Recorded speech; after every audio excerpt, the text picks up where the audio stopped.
दुनिया वालों, तालीमी इदारों को शक की निगाह से मत देखो। जिनके बीच में ज्ञान है, जिनके सीने में ज्ञान है, उनको गलत निगाह से मत देखो, इसलिए कि उनका मकाम बहुत बड़ा है। इन्नल उलमा वरसतुल अंबिया। यकीन नहीं आता इस हदीस पर, तो इस हदीस को बाएं तरफ डाल दो, उठाओ श्रीमद् भगवत गीता के 7वें अध्याय का 19वां मंत्र।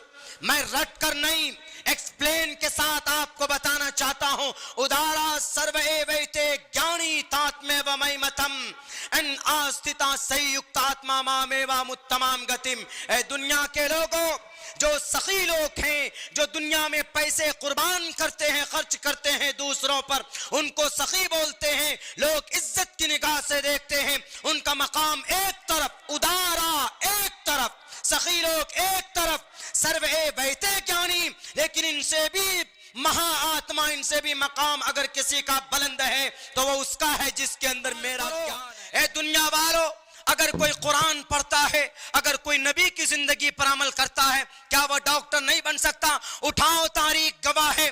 दुनिया का सबसे पहला केमिस्ट कौन है? दुनिया का सबसे पहला ऑक्सीडेशन बनाने वाला, वो केमिकल जिसको दवाई में डालते तब जाकर दवाई तैयार होती, वो कौन है बनाने वाला? उसका नाम जाबिर इब्न हय्यान है कि नहीं है? अस्सलामु अलैकुम वरहमतुल्लाहि वबरकातुहू।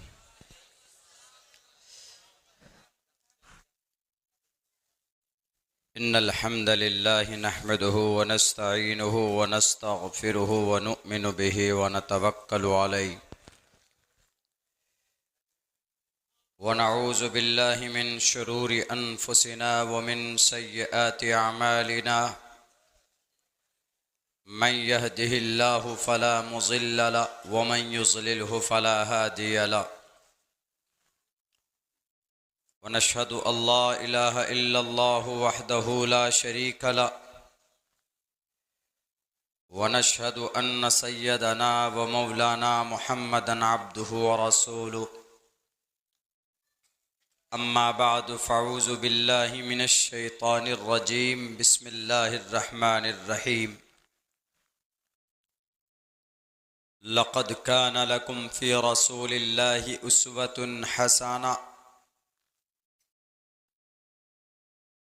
वक़ाल नबी सल्लल्लाहु अलैहि वसल्लम इन्नमा बुइस्तुम मुयस्सिरीन वलम तुबअसू मुअस्सिरीन। औ कमा क़ाल नबी अलैहि सलातु वस्सलाम। All compliments, all physical prayer and all monetary worship are for Allah. Peace be upon you, O Prophet, and Allah's mercy and blessings. Peace be upon us and righteous slaves of Allah subhanahu wa ta'ala. I bear witness that no one is worthy except of Allah subhanahu wa ta'ala. O my Lord, expand me my breast is my task for me. Remove the impediment from my speech so they may understand what I say. उदारा सर्व एवैते ज्ञानी तात्मेव मयमतम। आस्थितः सहि युक्त आत्मा मामेवा मुत्तमाम गतिम। बहुनाम जन्मनामन्ते ज्ञानवान माम परपद्यते वासुदेवः सर्वमिति समहात्मा सुदुर्लभः। ओम सहना ववतु सहनो भुनक्तु सहवीर्यं कर्वावहे। तेजस्वनावधीतमस्तु मा विद्विषावहे। ब्रह्मानंतमनादि विश्वकुर्दजं सत्यं परम शाश्वतं विद्यायस्य सनातनी। ओम शांति, ओम शांति, ओम शांति। जनाब सदर जलसा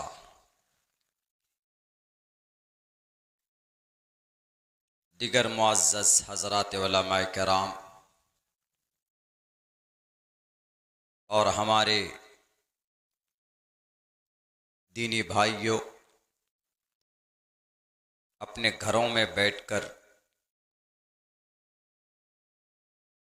इस जलसे को सुनने वाली हमारी समाज की इज़्ज़तदार माँ और बहनों, फिर से हम दिल से आप सबका अराकीन जलसा का शुक्रगुजार हैं। We thank from the bottom of our heart कि दोबारा आपने हमें सीरतुन नबी इस्लाह मुआशरा के बैनर तले आपके इस मोहल्ले में हमें मदऊ किया। खुसूसन जमील अख्तर शफीक साहब और हाजी साहब और पूरे अराकीन जलसा का। सीरतुन नबी का प्रोग्राम है। मुझसे पहले नौजवान मुकर्रिर आपके सामने सीरत के हवाले से बहुत अच्छी बातें पेश करके गए।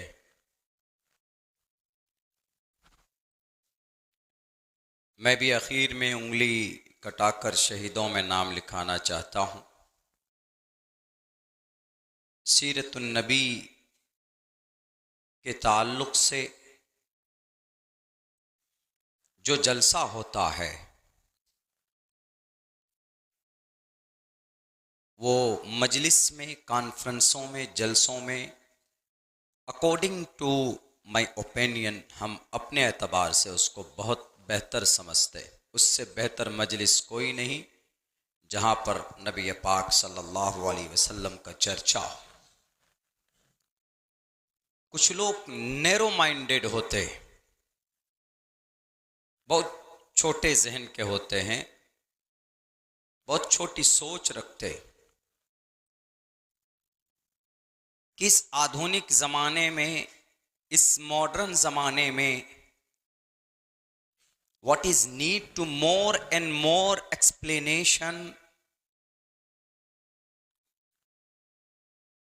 about last prophet Muhammad sallallahu alaihi wasallam। क्या ज़रूरत है इस ज़माने में मुहम्मदुर रसूलुल्लाह सल्लल्लाहु अलैहि वसल्लम की जीवनी को ज़्यादा बयान करने की। वो तो 1450 साल पहले जो लोग थे उनका वो ज़माना था, वहाँ आपका तरीक़ा और आपका सिस्टम और आपका मेथड सक्सेस था।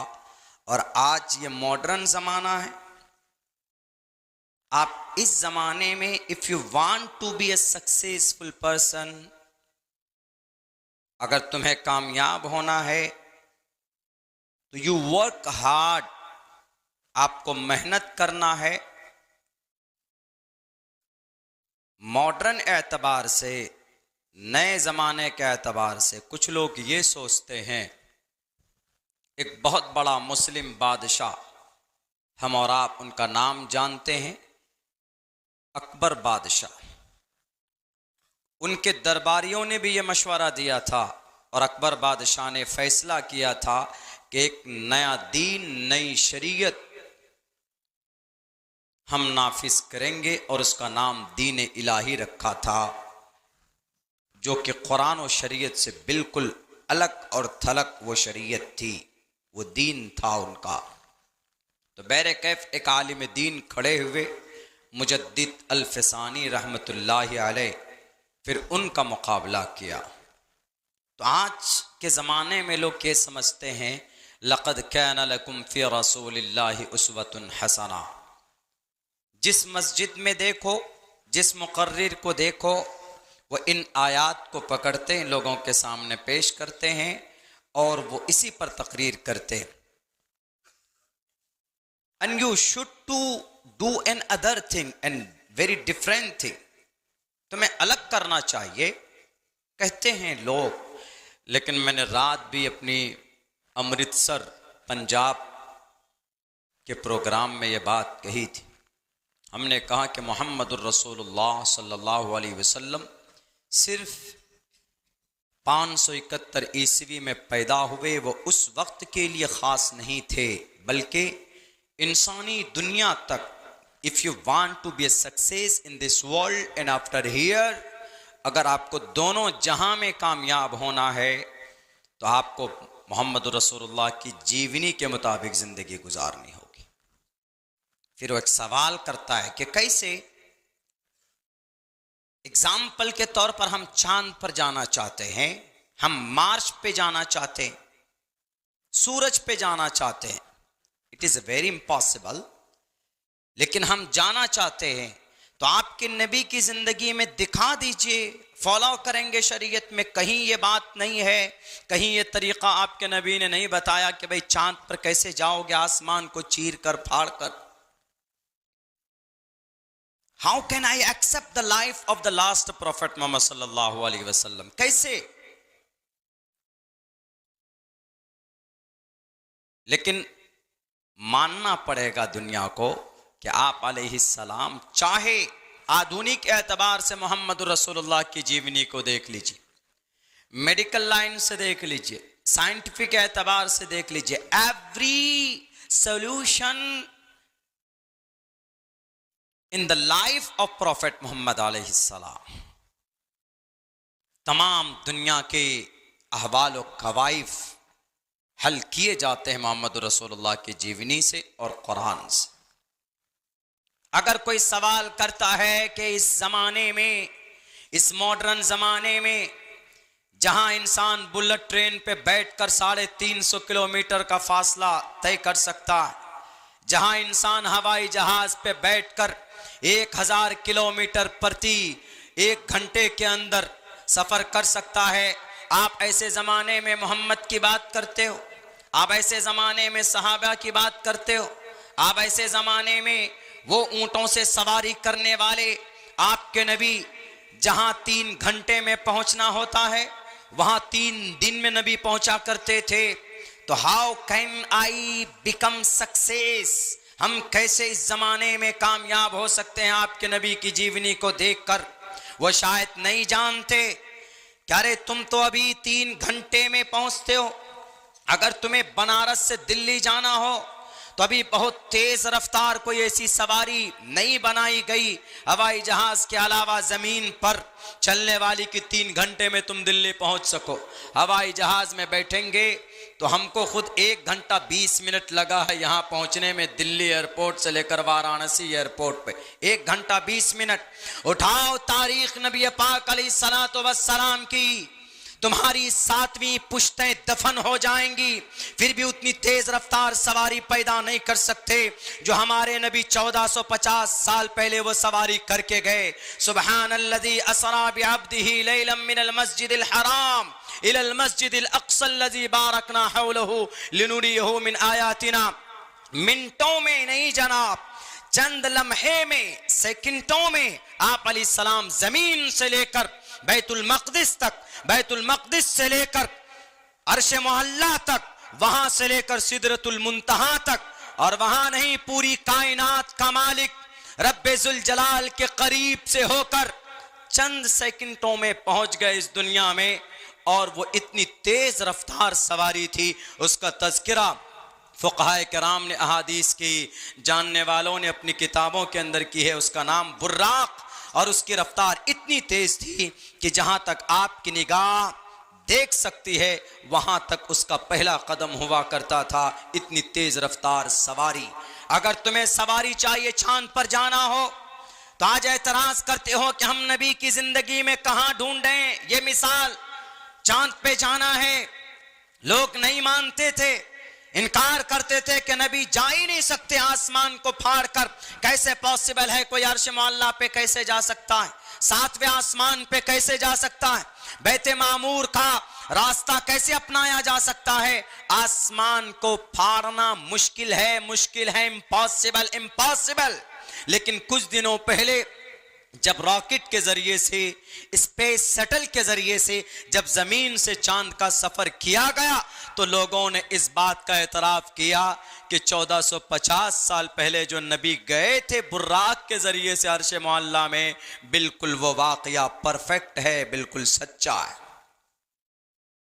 आज तेज ऐसी सवारी बनाने की बात की जा रही है जो सूरज की रोशनी से भी ज्यादा उसकी रफ्तार हो। मैं तो सोचता हूं कभी कभी ये दुनिया खत्म हो जाएगी लेकिन बुर्राक की रफ्तार की तरह कोई सवारी नहीं बनाई जा सकती। साइंस है मोहम्मद रसूलुल्लाह की जिंदगी में। अब अमेरिका वाले, यूरोप वाले, इटली, जर्मनी वाले, रशिया, यूक्रेन, ये लोग अब मंथन कर रहे हैं कि बुर्राक से कहीं ज्यादा नहीं बल्कि 300 किलोमीटर हम 1 मिनट में इसका सफर करना चाहते हैं, ऐसी कोई सवारी बनाई जाए। अभी वो सोच ही रहे हैं, हमारे नबी घूम करके भी आ गए 1450 साल पहले। तो लक़द कान लकुम फी रसूलिल्लाहि उस्वतुन हसना। मैं सिर्फ इबादत के ताल्लुक से नहीं कि मोहम्मद रसूलुल्लाह की जीवनी में सिर्फ इबादत है, उस्वा हसना है। If you need a doctor and you must to find out the prophet Muhammad sallallahu alaihi wasallam's life। ये अंग्रेजी में मुरक्कब इजाफी का अलग तरीका है। एक तो ऑफ का इस्तेमाल करते हैं, लाइफ ऑफ प्रॉफिट, एक प्रॉफिट्स लाइफ, ये दोनों मुरक्कब इजाफी है। अंग्रेजी ग्रामर में आप जाएंगे, अपोस्ट्रोफी डालकर एस लगाते हैं और जिसमें अपोस्ट्रोफी डालकर एस नहीं लगाते हैं तो वो उसका अलग कायदा होता है। मैंने चूंकि वो सेंटेंस इस्तेमाल किया, वरना कुछ लोग कहेंगे कि मौलाना इंग्लिश नहीं आती। लाइफ प्रॉफिट कैसे हो सकता है, प्रॉफिट्स लाइफ कैसे हो सकता है? द लाइफ ऑफ प्रॉफिट होना चाहिए। इसलिए मैंने मुरक्कब इजाफी के अंग्रेजी में दोनों तरीके आपको बताए। तो अगर आप जानना चाहते हैं कि मोहम्मद रसूलुल्लाह की जिंदगी दुनियावी एतबार से हमारे लिए उस्वा हसना है कि नहीं, इबादत के एतबार से नहीं, इबादत के एतबार से तो मुसल्लम है, लेकिन दुनियावी एतबार से अगर आप उस्वा हसना चाहते हैं, दुनिया में भी अगर आप चाहते हैं कि नहीं हम एकेडमिक क्वालिफिकेशन, हम साइंस, प्रोफेसर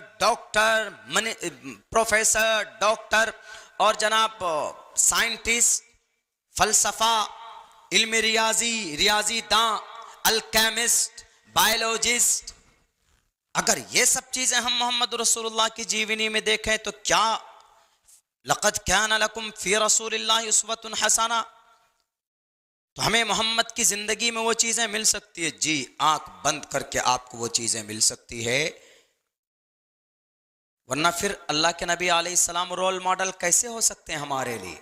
हमको अगर जरूरत है, मिसाल के तौर पर आज के जमाने में हमको अगर बेहतरीन समाज के अंदर एक अच्छे सोशलिस्ट जिसके बोलते हैं, रिफॉर्मर जिसको बोलते हैं, आप ये समझिए कि अच्छा जो समाज का, मोहल्ले का अच्छा लीडर हो, ऐसा लीडर जो दुख सुख में आवाम का साथ दे, सोशल काम करे, बुराई से जवानों को रोके, बुरा होने को न होने दे।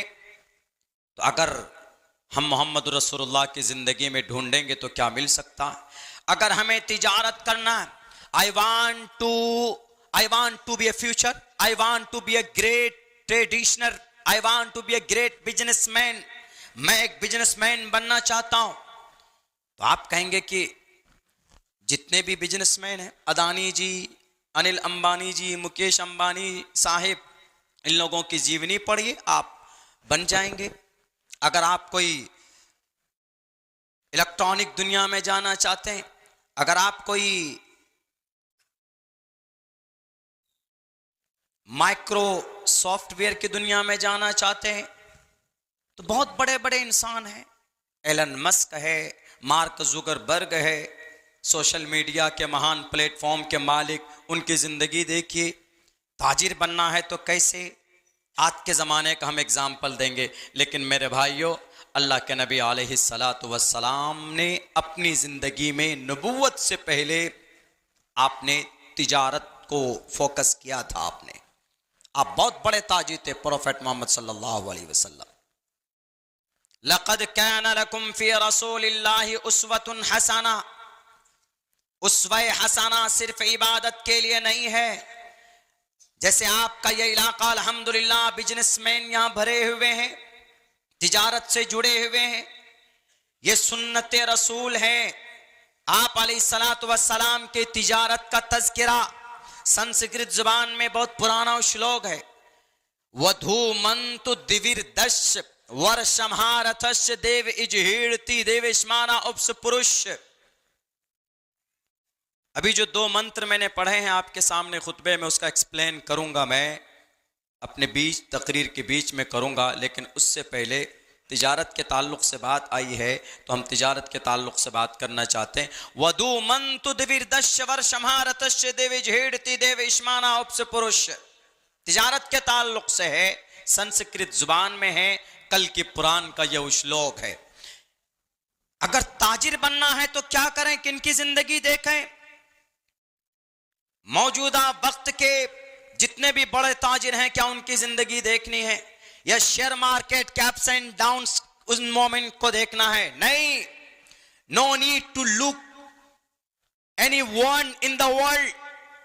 आपको जरूरत नहीं है आज के जमाने के ताजिरों की जिंदगी देखने के। You must to look and watch and just consider the life of prophet Muhammad सल्लल्लाहु अलैहि वसल्लम। प्रॉफेट मोहम्मद सल्लल्लाहु अलैहि वसल्लम अपने बाजार में, सरजमीन अरब में, मक्के के करीब मार्केट और बाजार और पेंट एक बाजार वहां पर लगती थी। वहां पर बहुत सारे लोग दूर से आते थे, बाहर से आते थे। आप अलैहिस्सलाम एक मौके पर ऊंट लेकर के गए। ऊंट की तादाद 20 थी। वधू मंतो, ऊंट की तादाद 20 थी। वधू मंतो दिविर्दश वर्षमहारथश देव इजहीड़ती देव इस्माना उपस पुरुष। आप 20 ऊंट लेकर गए और आपको कोई काम पेश आया तो अपने गुलाम को कहा कि ये ऊंट लो, बेचना, मैं जरा काम करके आता हूं। आप अलैहिस्सलाम वहां से निकल गए, लेकिन जब आपने अपने गुलाम को एक नसीहत ये की कि ये फलां ऊंट है, ये लंगड़ा है, ये इसकी कीमत कम होनी चाहिए, ज्यादा नहीं होनी चाहिए, बता देना सामने को, परचेजर को, बायर को, जो खरीदने वाला है कि आप हमारा ये जो ऊंट ले रहे हैं इसके अंदर ये कमी है, आप देखकर आप संभाल करके लीजिए, कीमत अपने हिसाब से आप तय कीजिए, इसकी उतनी कीमत नहीं होगी जो दूसरे ऊंटों की जो कीमत हो सकती। आप अलैहिस्सलाम ये बात, ये नसीहत करके गए, लेकिन वो गुलाम बताना भूल गया। जब आप अलैहिस्सलाम आए तो 20 ऊंट बिक चुके थे, फरोख्त किए जा चुके थे। आप अलैहिस्सलाम ने कहा कि उस ऊंट की कितनी कीमत लगी? उन्होंने कहा कि हजरत मैं तो भूल गया था, आखिरी नबी सल्लल्लाहु अलैहि वसल्लम मुझे याद नहीं रहा, वो पूरी कीमत दे करके गया है। आपने कहा कि तुमने गलती की, तुमने धोखा किया। आज आप हम लोगों को तिजारत की दुनिया में नबी पाक अलैहिस्सलाम की इस जीवनी से सबक हासिल करने की जरूरत है। आज तिजारत की दुनिया में सबसे बड़ा ताजिर उसी को माना जाता है जो झूठे होते हैं, जो फ्रॉड करते हैं, जो गद्दारी करते हैं और शेयर मार्केट की बाजार को अप्स एंड डाउन्स करते हैं, निफ्टी को बेचने में और खरीदने में गद्दारी करते हैं और जनाब न मालूम कितने ब्राइब और कितने रिश्वत देते और लेते, तब जाकर पूरे भारत नहीं पूरी दुनिया की मार्केट पर एक ही आदमी कब्जा करना चाहता है नाजायज तौर पर। उन्हें नबी की जिंदगी से सबक लेने की जरूरत है। एक ऊंट लंगड़ा है तो आपने कहा कि इसकी कीमत आधी होनी चाहिए।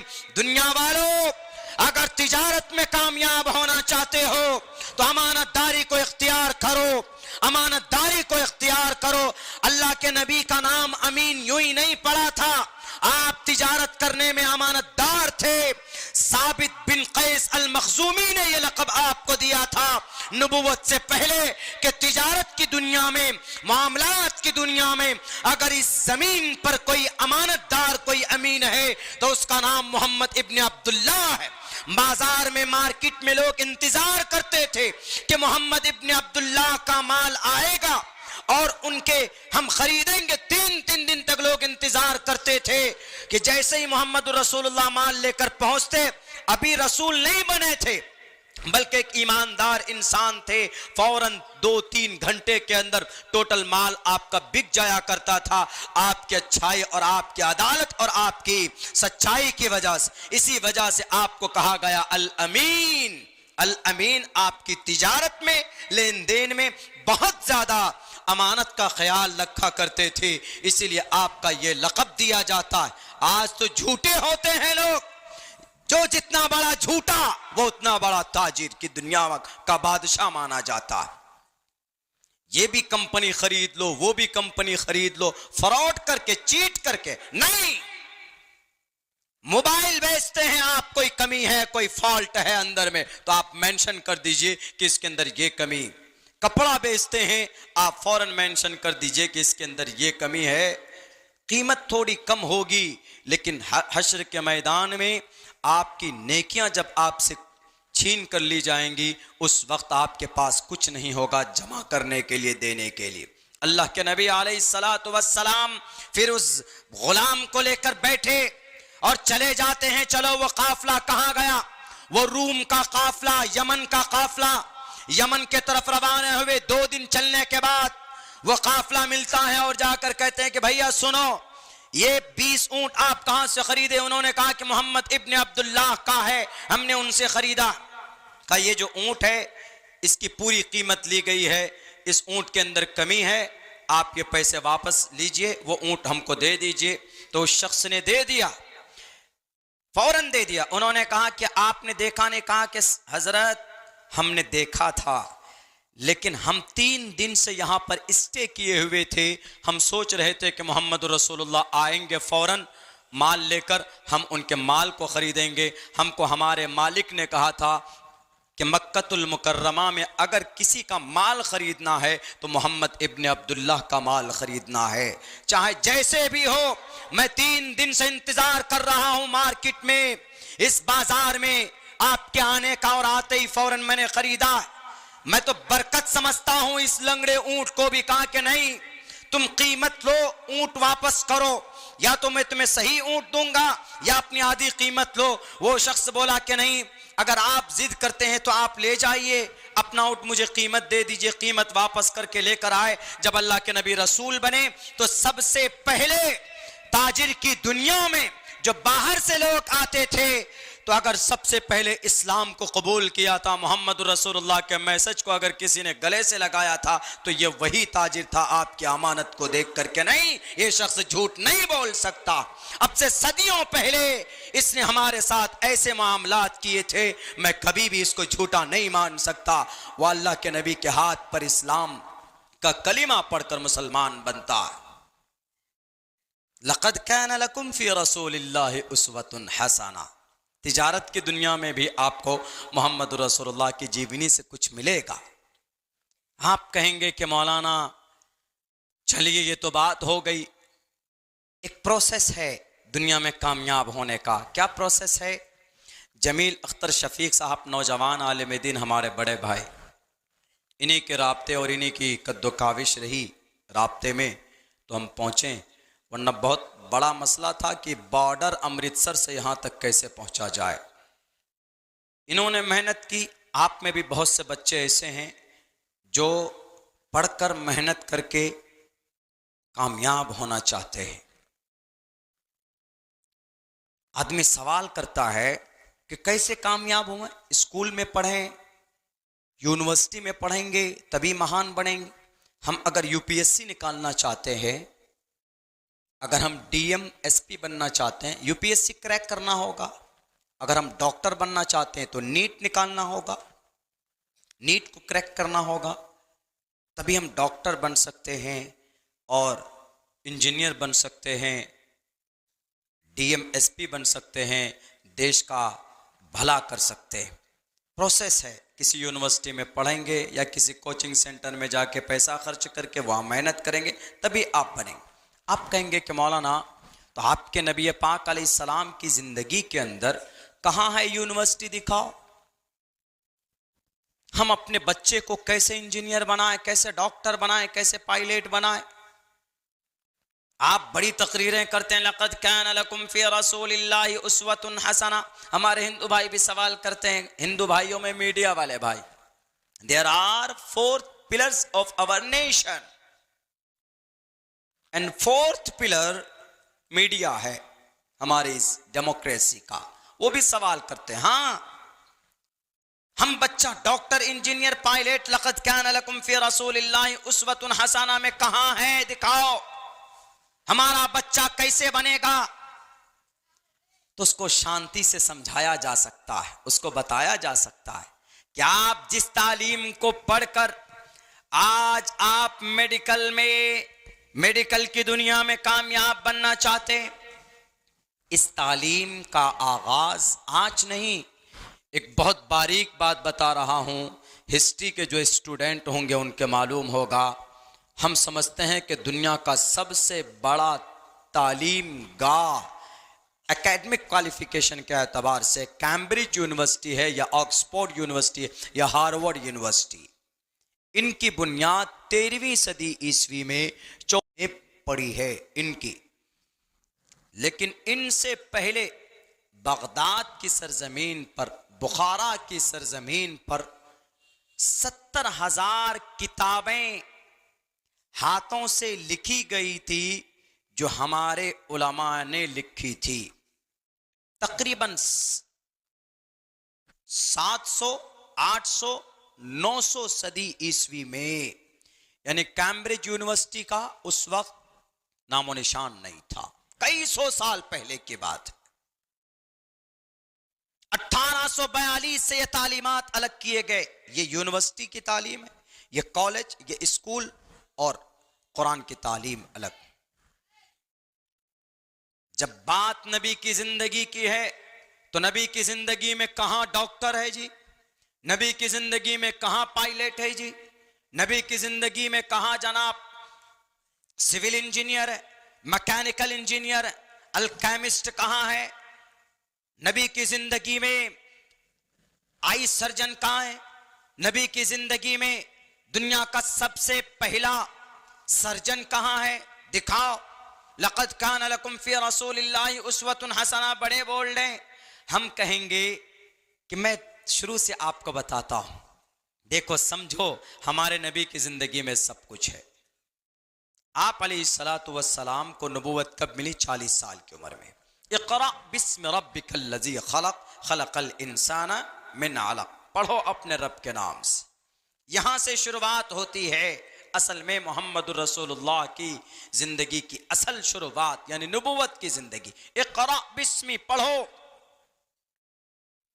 यहां से सबक मिलता है दुनिया वालों, अगर तुम्हें दुनिया और आखिरत दोनों जगह कामयाब होना है तो आपको पढ़ना पड़ेगा। क्या पढ़ें जी? कुरान पढ़ें या साइंस की किताब पढ़ें या यूनिवर्सिटी की सिलेबस को पढ़ें या सीबीएसई पैटर्न के मुताबिक अपने बच्चों को पढ़ाएं? कुछ भी पढ़ाओ, पढ़ो। इक़रा, इक़रा मुतलक पढ़ो। Just read and study. कोई भी आदमी पढ़ता है तो उसके अंदर कुछ सलाहियत आती है कि नहीं आती? आप घर पे बैठकर कोई किताब मुताला करेंगे, वो भी पढ़ना है, पढ़ना है। पठती संस्कृत में बोलता है पठन्तु, पढ़ो। संस्कृत में अरबी में बहुत गहरा रिश्ता है, बल्कि छोटी और बड़ी बहन का रिश्ता यूं कहिए, अरबी में और संस्कृत में। अरबी में मिसाल के तौर पर वाहिद, तस्निया, जमा, ये बड़ा इसका भारी वजन होता है। वाहिद फाला, फाला तस्निया है, फालू जमा है। सेम संस्कृत में भी ऐसे ही है। इसी तरीके पर संस्कृत में हम यहां एक को वाहिद बोलते हैं और संस्कृत में एक को वचनम बोला जाता है। एक को वचनम। दो को तस्निया बोलते हैं अरबी में, संस्कृत में द्विवचनम बोला जाता। और जमा, फालू जमा, एक दो से अधिक को हम जमा बोलते हैं और संस्कृत में इसको बहुवचनम बोला जाता। हम अरबी में मुज़क्कर बोलते हैं, संस्कृत में इसको पुंसलिंगम बोला जाता है या पुरुषलिंगम बोला जाता है। हम अरबी में मुअन्नस बोलते हैं, संस्कृत में स्त्रीलिंगम बोला जाता है। हाँ, एक चीज फर्क है, हम लोग अरबी में या उर्दू में कहिए मुखन्नस, न मुजक्कर न मुअन्नस, मुखन्नस। किताबुल खुनसा,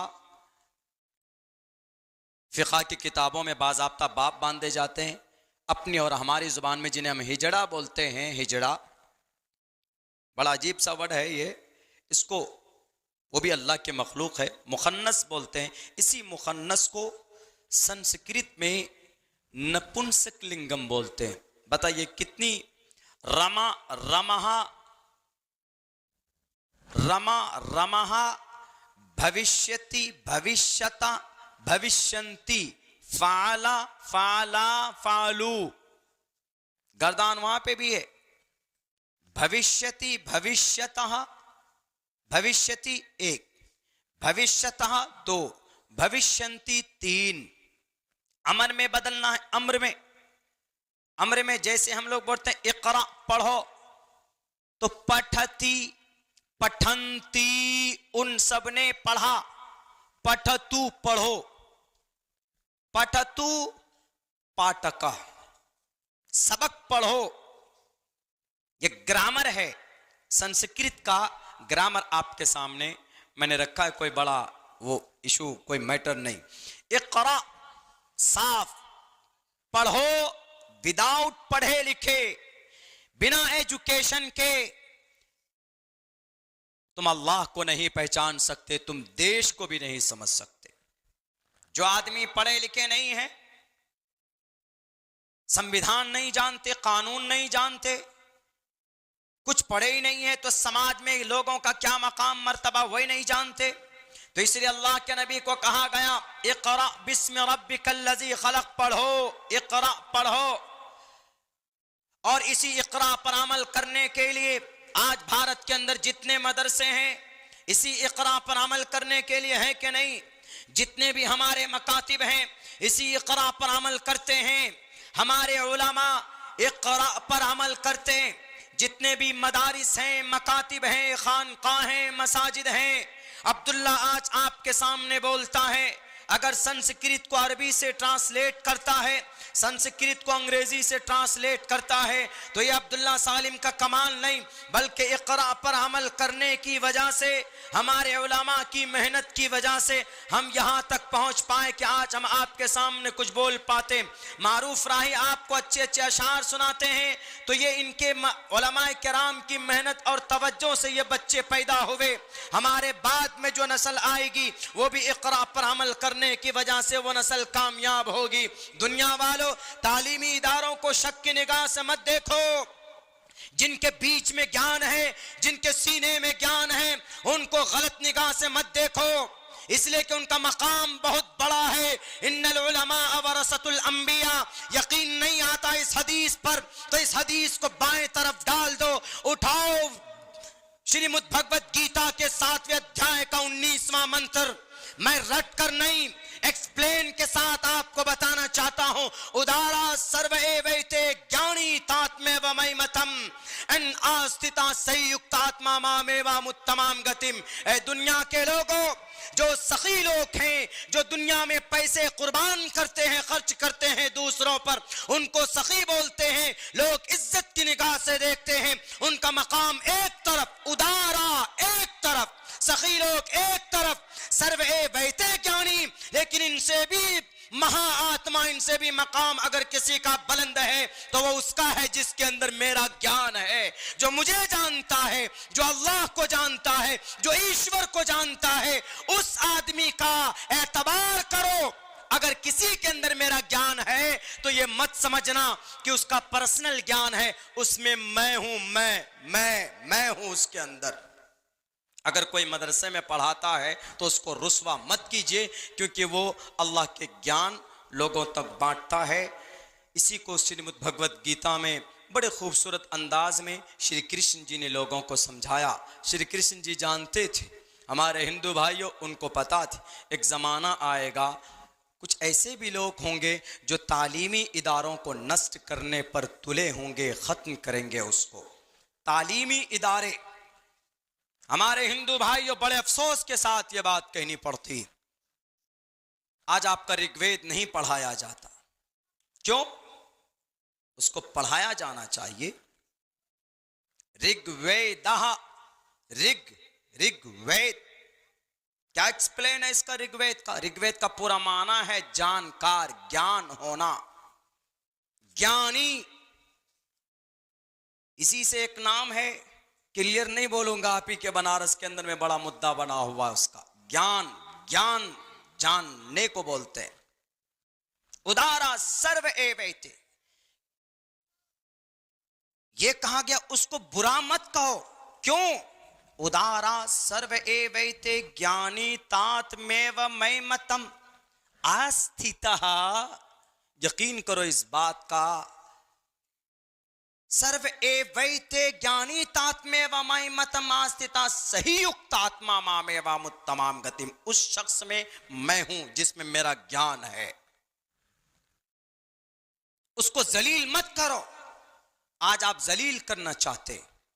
तालीमी इदारे जहां जहां पर पाठशालाएं हैं, चाहे कुरान पढ़ाया जाता हो, चाहे गीता पढ़ाया जाता हो, चाहे रामायण पढ़ाया जाता हो, उस पर उतना फोकस नहीं होता।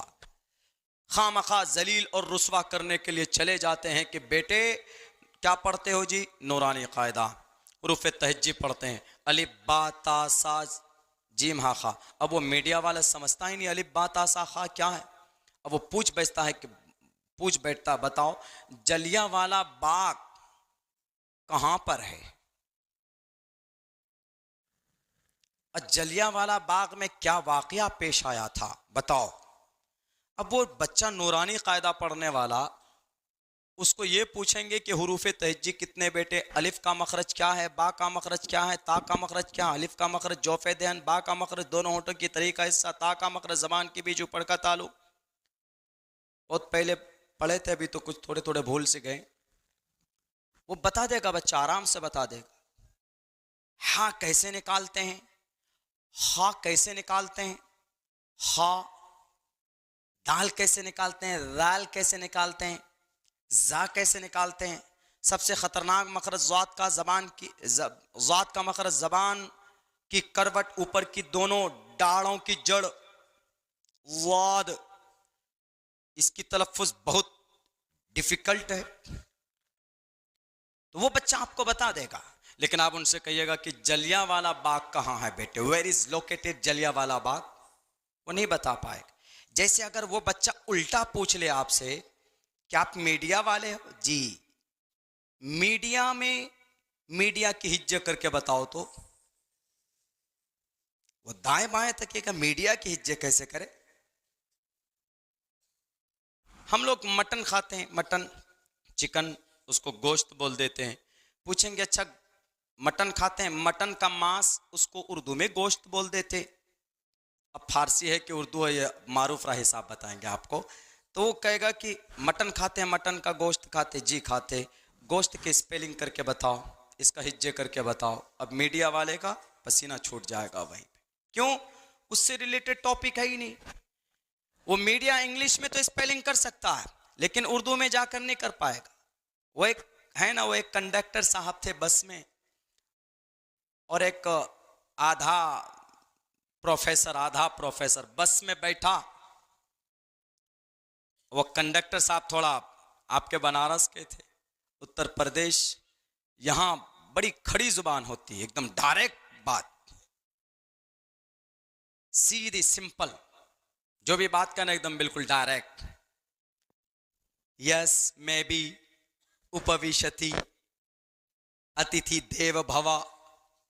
हमको हमारे सुशील जी जो ऑनलाइन क्लास देते हो क्या बोलते हैं हमको, सालिम महोदय, इतने इज्जत से बोलते हैं। लेकिन उत्तर प्रदेश में कहीं कहीं देखने को मिलता है डायरेक्ट, अबे ओ सालिम इधर सुन, ऐसे बोलते। तो वो कंडक्टर साहब, एक साहिब बैठे, पैसा नहीं था, आए वो कंडक्टर, उन्होंने कहा कि बाबू पैसे निकालो। कहा कि नहीं मैं स्टाफ हूं। क्या करते हो? वाराणसी एयरपोर्ट में मैं स्टाफ हूं। उसकी धुलाई कर दी बढ़िया से कंडक्टर। एक और साहब थे, उसकी भी धुलाई हो गई।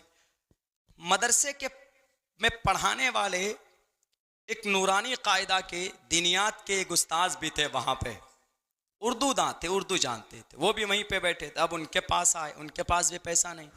अब बेचारे डर से, तो कंडक्टर ने, अब से पहले जो 2 लोग थे जिन्होंने दावा किया था कि मैं वहां जॉब करता हूं, कहां पे, वाराणसी एयरपोर्ट पे। अच्छा जॉब करते हो तो ग्रेजुएशन तो कंप्लीट की होगी, ठीक है, कंडक्टर की स्पेलिंग करके बताओ, कंडक्टर। अब वो झूठ बोल रहा था, उसकी धुलाई हो गई। दूसरा जो मास्टर साहब थे कि मैं यूनिवर्सिटी में पढ़ाता हूँ, हिंदू बनारस यूनिवर्सिटी में पढ़ाता हूँ, कहा कि अच्छा कंडक्टर की स्पेलिंग कीजिए, नहीं क्या, उसकी भी धुलाई हो गई।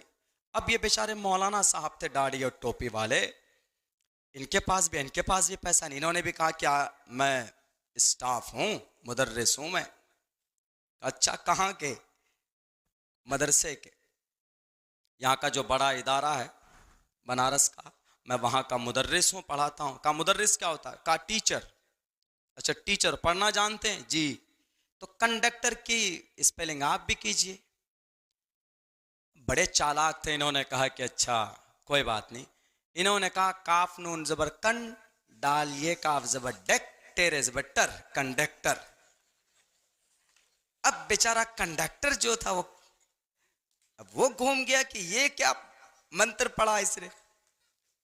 कहा रे स्पेलिंग को, कहा स्पेलिंग है ये, तुम लोग इंग्लिश में स्पेलिंग बोलते, हम लोग उर्दू में हिज्जे बोलते, हिज्जे करके बताया।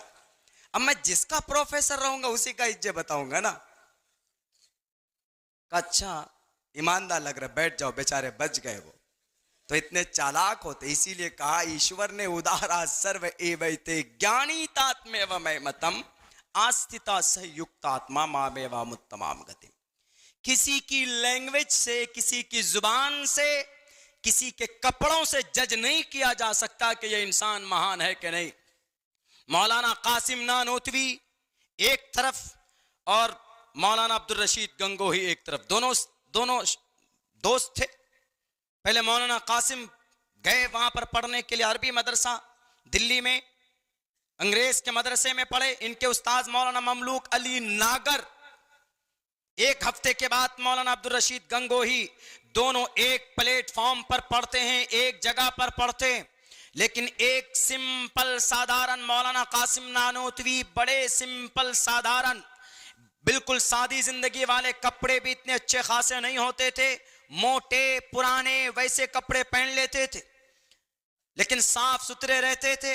वहीं पर मौलाना अब्दुल रशीद गंगोही रहमतुल्लाहि अलैह, जिनको इमाम अबू हनीफा सानी कहा गया है उस जमाने में, यहां तक के मौलाना कासिम ने यूं कहा, किसी ने पूछा, कहा मौलाना अब्दुल रशीद तो टशन में रहते हैं, कभी प्रेस के बगैर, कलफ के बगैर कपड़े ही नहीं पहनते, देखो एकदम बिल्कुल नैनन के कपड़े, खादी कपड़े हमेशा यूज करते हैं, कैसे आप बोल रहे हैं उनके बारे में, उनकी तारीफ करते हैं। उन्होंने कहा कि किसी के कपड़े को देखकर जज मत करो कि उसके अंदर कितनी सलाहियत है और कितना बड़ा मकाम अल्लाह के नजदीक और दुनिया के नजदीक। मौलाना कासिम नानोतवी ने कहा, मेरे फटे पड़े पुराने कपड़ों पे मत जाओ, मैं दीन का, शरीयत का अलंबरदार, अल्लाह ने मुझे सिपाही बनाया है, मुझे शर्फ बख्शा है कि मैं वारिसीन अंबिया में हमारा शुमार होता है, लेकिन सुनो, मैं भटक सकता हूं, मैं किधर भी जा सकता हूं, लेकिन तुम जिनकी बुराई कर रहे हो ना, मौलाना अब्दुल रशीद गंगोही की पूरी दुनिया मिल जाए, मुझे इस बात पर एतबार है कि वो कभी भी नहीं भटक सकते, अपने ईमान से कॉम्प्रोमाइज कभी नहीं कर सकते, कपड़े देखकर जज नहीं किए जाते कि नहीं मदरसों के अंदर या मकतब या हमारे उलमा हैं, टोपी दाढ़ी वाले हैं जनाब, ये कुछ नहीं जानेंगे, कुछ भी नहीं जानते हैं। ये सिर्फ जब देखो लक़द कान लकुम फी रसूलिल्लाहि उस्वतुन हसना की बात करते हैं, ये दुनिया में कैसे तरक्की करेंगे। हम तुम्हें बताएंगे, तारीख उठाओ, दुनिया का सबसे बड़ा डॉक्टर का इमाम कौन, सबसे बड़ा डॉक्टर नहीं, डॉक्टरों का इमाम। 1923 का रिपोर्ट पढ़ो, कहा लंदन के अंदर 1923 में तिब्बी कांग्रेस की एक कॉन्फ्रेंस में, तिब्बी कांग्रेस, ये कोई सियासी पार्टी का नाम नहीं। तिब्बी कांग्रेस कॉन्फ्रेंस में 1923 में अगर डॉक्टरों का इमाम किसी को माना गया है तो मदरसे से पढ़कर निकलने वाले डॉक्टर, उस डॉक्टर का नाम, उसको इमाम तस्लीम किया गया, अबू बकर मोहम्मद बिन जकरिया अर्राजी, जो मदरसे से पढ़कर निकले थे, जो टोपी और दाढ़ी वाले थे। लक़द कान लकुम फी रसूलिल्लाहि उस्वतुन हसना का गुलाम था, वो गुलामी करके डॉक्टरों का इमाम उनको माना गया। आज कोट टाई पैंट पहन ले तो ये कहते हैं कि ये महान आदमी होगा। दो चार अंग्रेजी के सेंटेंस बोल लें तो ये कहा जाएगा कि this is a gentleman, this is VIP person. आज जब हम दिल्ली में एयरपोर्ट के तरफ जब जा रहे थे, बस के लिए निकले, जैसे बाहर दिल्ली एरो सिटी से टर्मिनल 1 के लिए फीडर बस चलती, वहां लिए तो उन्होंने वहां पर एक बात उनसे, हमारी इसी ताल्लुक से मेरे जहन से भी वो फौरन निकल गया है। इतनी बात मुकम्मल है, किसी की लिबास और किसी के पहनावे ओढ़ावे को देखकर जज नहीं करना चाहिए कि ये इंसान क्या है, इसके अंदर क्या क्वालिफिकेशन है कि नहीं है, कैसा होगा कि नहीं होगा। अब छोटी छोटी बातें इसको बड़ा मुद्दा बना देते हैं। लक़द कान लकुम फी रसूलिल्लाहि उस्वतुन हसना, जिसके बारे में अंग्रेज राइटर ने कहा सेल्फ डिनायल, मॉडेस्टी, काइंडनेस। कौन? मोहम्मद रसूलुल्लाह सल्लल्लाहु अलैहि वसल्लम। संस्कृत की दुनिया के अंदर कहा गया कि नराशन सम्महा प्रिय मसीह। पंडित दयानंद सरस्वती जी ने कहा जलम पिभेद पबती पबती पबतु पबती पबंती। पबती के माने पीना, जलम पभेद, जल को पियो देखकर। सत्य पूताम वदेद वाचम वस्त्र पूताम, कपड़े पहनो देखकर, पानी पियो देखकर। सत्य पूताम, सदा सत्य बोलो। सत्य पूताम वदेद वाचम वस्त्र पूताम जलम पभेद। अपनी जिंदगी में सच बोलो, कपड़े पहनो तो देखकर पहनो, पानी पियो तो देखकर पियो। बताइए उलमा बैठे हैं, क्या ये पूरी जिंदगी, पूरी तारीख मोहम्मद रसूलुल्लाह की अगर आपके सामने पेश की जाए तो क्या मोहम्मद रसूलुल्लाह ने नहीं कहा कि ए लोगों, जब तुम पानी पियो तो देख करके पियो कि पानी में कहीं कुछ गिरा पड़ा तो नहीं। जब तुम कपड़े पहनो तो ढंग से पहना करो और सदा सत्य बोलो, सच्चा बोलो, झूठ मत बोलो। श्रीमद् भगवत गीता के एक श्लोक के अंदर कहा अहिंसा सत्यम करोदस्तयाग शांतिरपैसुनम। अहिंसा सत्यम, सदा सत्य, सत्यम वदेत वाचम वस्त्र पूताम जलम पभेद। एक जगह पर नहीं है। लक़द कान लकुम फी रसूलिल्लाहि उस्वतुन हसना। मोहम्मद रसूलुल्लाह की जिंदगी में उस्वा है, एक बेहतरीन तरीका है जिंदगी गुजारने का।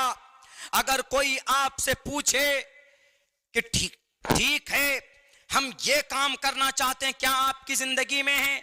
अगर कोई ताजिर बनना चाहता है तो नबी की जिंदगी से तिजारत के मसले को हल किया जा सकता। अगर कोई अदालत में बैठा हुआ जस्टिस है, जज है, कैसे फैसला करेंगे मोहम्मद रसूलुल्लाह की जिंदगी को उठाकर देखा जा सकता है। अबू बकर की जिंदगी को देखा जा सकता है, उमर फारूक की जिंदगी को देखा जा सकता है, उमर इब्न अब्दुल अजीज की जिंदगी को देखा जा सकता है। दुनिया के अंदर महान जस्टिस, बड़े बड़े आदिल हुक्मरान पैदा हुए जिन्होंने लक़द कान लकुम फी रसूलिल्लाहि उस्वतुन हसना के मुताबिक जिंदगी गुजारी है। अगर किसी यूनिवर्सिटी से पढ़ेंगे क्या तभी हम महान बन सकते हैं? नहीं जनाब, हम तब महान नहीं बन सकते। अंग्रेजी के दो चार जुमले बोलने से, दो चार सेंटेंस बोलने से कोई महान नहीं बन जाता।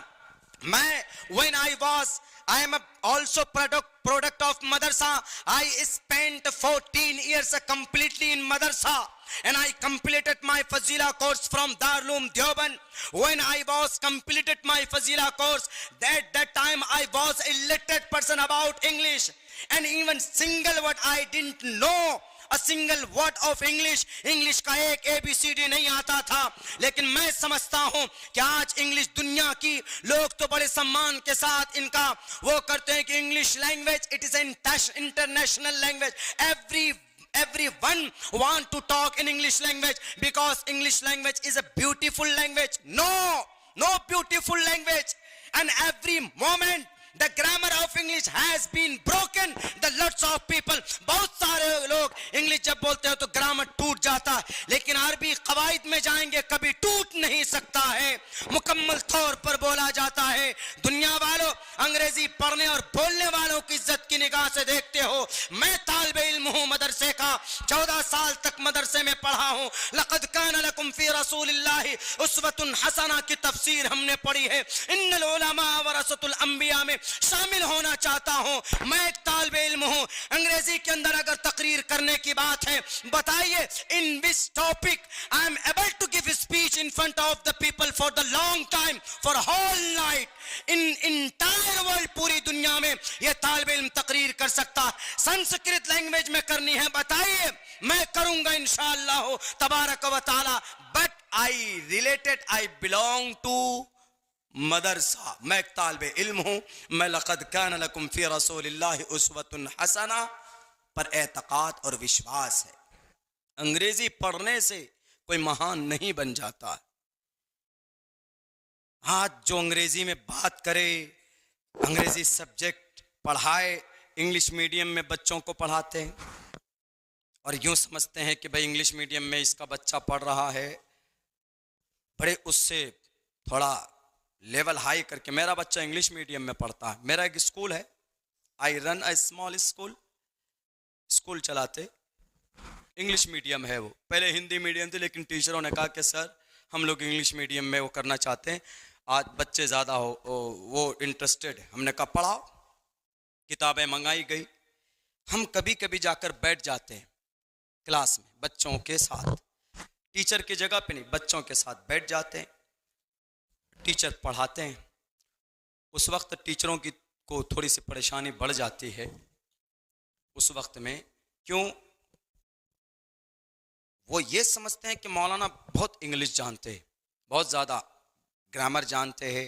हम कभी कभी कुछ ग्रामर पूछ लेते हैं, कभी कभी इंग्लिश में कोई चीज़ समझ लेते हैं, लेकिन उनको कहते हैं कि सर प्लीज़ एक्सप्लेन इट, इसको दोबारा समझाइए। I am not able to understand in this situation and this topic, हम इसको नहीं समझ पा रहे हैं, हम प्लीज़ एक्सप्लेन। अब उसके कभी कभी पसीने छूट जाते हैं। हम बाद में फिर कहते हैं कि भाई वो मत समझो, मैं मदरसे का तालिबे इल्म हूँ, बस आप सिर्फ ये देखना चाहता हूँ कि आप कैसे बच्चों को तालीम देते हैं, वो पढ़ाएं आप। अगर आप नहीं तैयारी करके आते हैं तो तैयारी करके जाएं। ये निज़ाम भी अल्हम्दुलिल्लाह हमारे मदरसे में अगर हिदायतुन नौ पढ़ाना होगा हमारे किसी उस्ताद मोहतरम को, तो कम से कम वो 2 बार 3 बार मुताला करके जाते हैं, पढ़ कर जाते हैं। अल कलिमतु लफ्ज़ुन वज़िया लिमानन मुफ़रदन मुफ़रदिन मुफ़रदुन, निकालो। इंग्लिश में इतने सारे अरबी के क़वायद कुल्लिया नहीं बयान कर सकते, लेकिन अल्हम्दुलिल्लाह अरबी के अंदर जो वुसअत है, अल्लाह के नबी अलैहिस्सलातु वस्सलाम जो खोल कर बयान करके लोगों के सामने गए हैं, वो यकीनन काबिल मुबारकबाद। लोगों को समझ में नहीं आती, बस लोग यूँ समझते हैं कि बस अंग्रेज़ी है तो सब कुछ है। अब सवाल यहाँ पर यह है कि अगर कोई डॉक्टर इंजीनियर बनना चाहे तो मोहम्मद रसूलुल्लाह की ज़िंदगी से हम कैसे बना सकते हैं? आपके नबी तो आखिरी नबी थे, वो अल्लाह के कानून को लेकर आए, बस वो चीज़ बताकर चले गए। हाँ ठीक है, आप अल्लाह के नबी आखिरी नबी थे, अल्लाह के संविधान उनके ऊपर नाजिल किया गया, आए बताकर चले गए, इसमें कोई शक नहीं है। कुरान में तज़किरा है, मा काना मुहम्मदुन अबा अहदिम मिर रिजालिकुम वलाकिन रसूलुल्लाह व खातमन नबिय्यीन। ये दलील है। और मुकम्मल निज़ाम, मुकम्मल शरीयत, अल-यौम अकमलतु लकुम दीनकुम व अतममतु अलैकुम निअमती व रज़ीतु लकुमुल इस्लाम दीना। संस्कृत में ऑथेंटिक किताब में यज्ञम परचुछाम यवम, यज्ञम मीन्स योग का आखिरी तरीका, योग मीन्स इबादत का आखिरी तरीका। कौन बता करके गए? अंतिम महर्षि बता कर गए। यज्ञम परचुचाम यमम सतदतु, तो जो सच्चाई है लोगों के सामने पेश करके गए। निवोस्ति कवरितम पूर्वियम गतम कस्तद्दि विभारती, योग का आखिरी तरीका बता करके गए, यानी इबादत का। योग को हम लोग इबादत बोलते हैं और संस्कृत में इसको योग बोला जाता है। जो इबादत गुजार होता है तो उसको संस्कृत में क्या बोलते हैं? उसको योगी बोलते हैं। योगी इबादत करने वाला। हमारे सीएम साहब के ऊपर नहीं जाइएगा आप लोग, ये वर्ड का एक्सप्लेन कर रहा हूं मैं। तो योगी इबादत करने वाला, यज्ञम जो ईश्वर की इबादत करता है, परमात्मा को मानता है, उसको योगी बोलते हैं। हमारे यहाँ उसको इबादत गुजार बोलते हैं। जो अल्लाह की इबादत करता है, शरीयत को मानता है, उसको इबादत गुजार बंदा बोलते हैं। इसीलिए इसको संस्कृत में कहा गया यज्ञम परचुचाम यवम सतदतूतो निवोस्ति कवरितम पूर्वियम गतम कस्तद्दि विभारती। पूर्वियम गतम जो पहले जमाने से चला आ रहा था, हजरत आदम के जमाने से चला आ रहा था, उस अकीदे को रखते हुए नई चीजें, नई शरीयत जो लागू की गई, उन तमाम शरीयत के अहकाम को आप अलैहिस्सलातु वस्सलाम के ऊपर अल्लाह तबारक व तआला ने मुकम्मल और ताम कर दिया। अब इसके अंदर कोई तब्दीली नहीं हो सकती, कोई कमी बेशी नहीं हो सकती।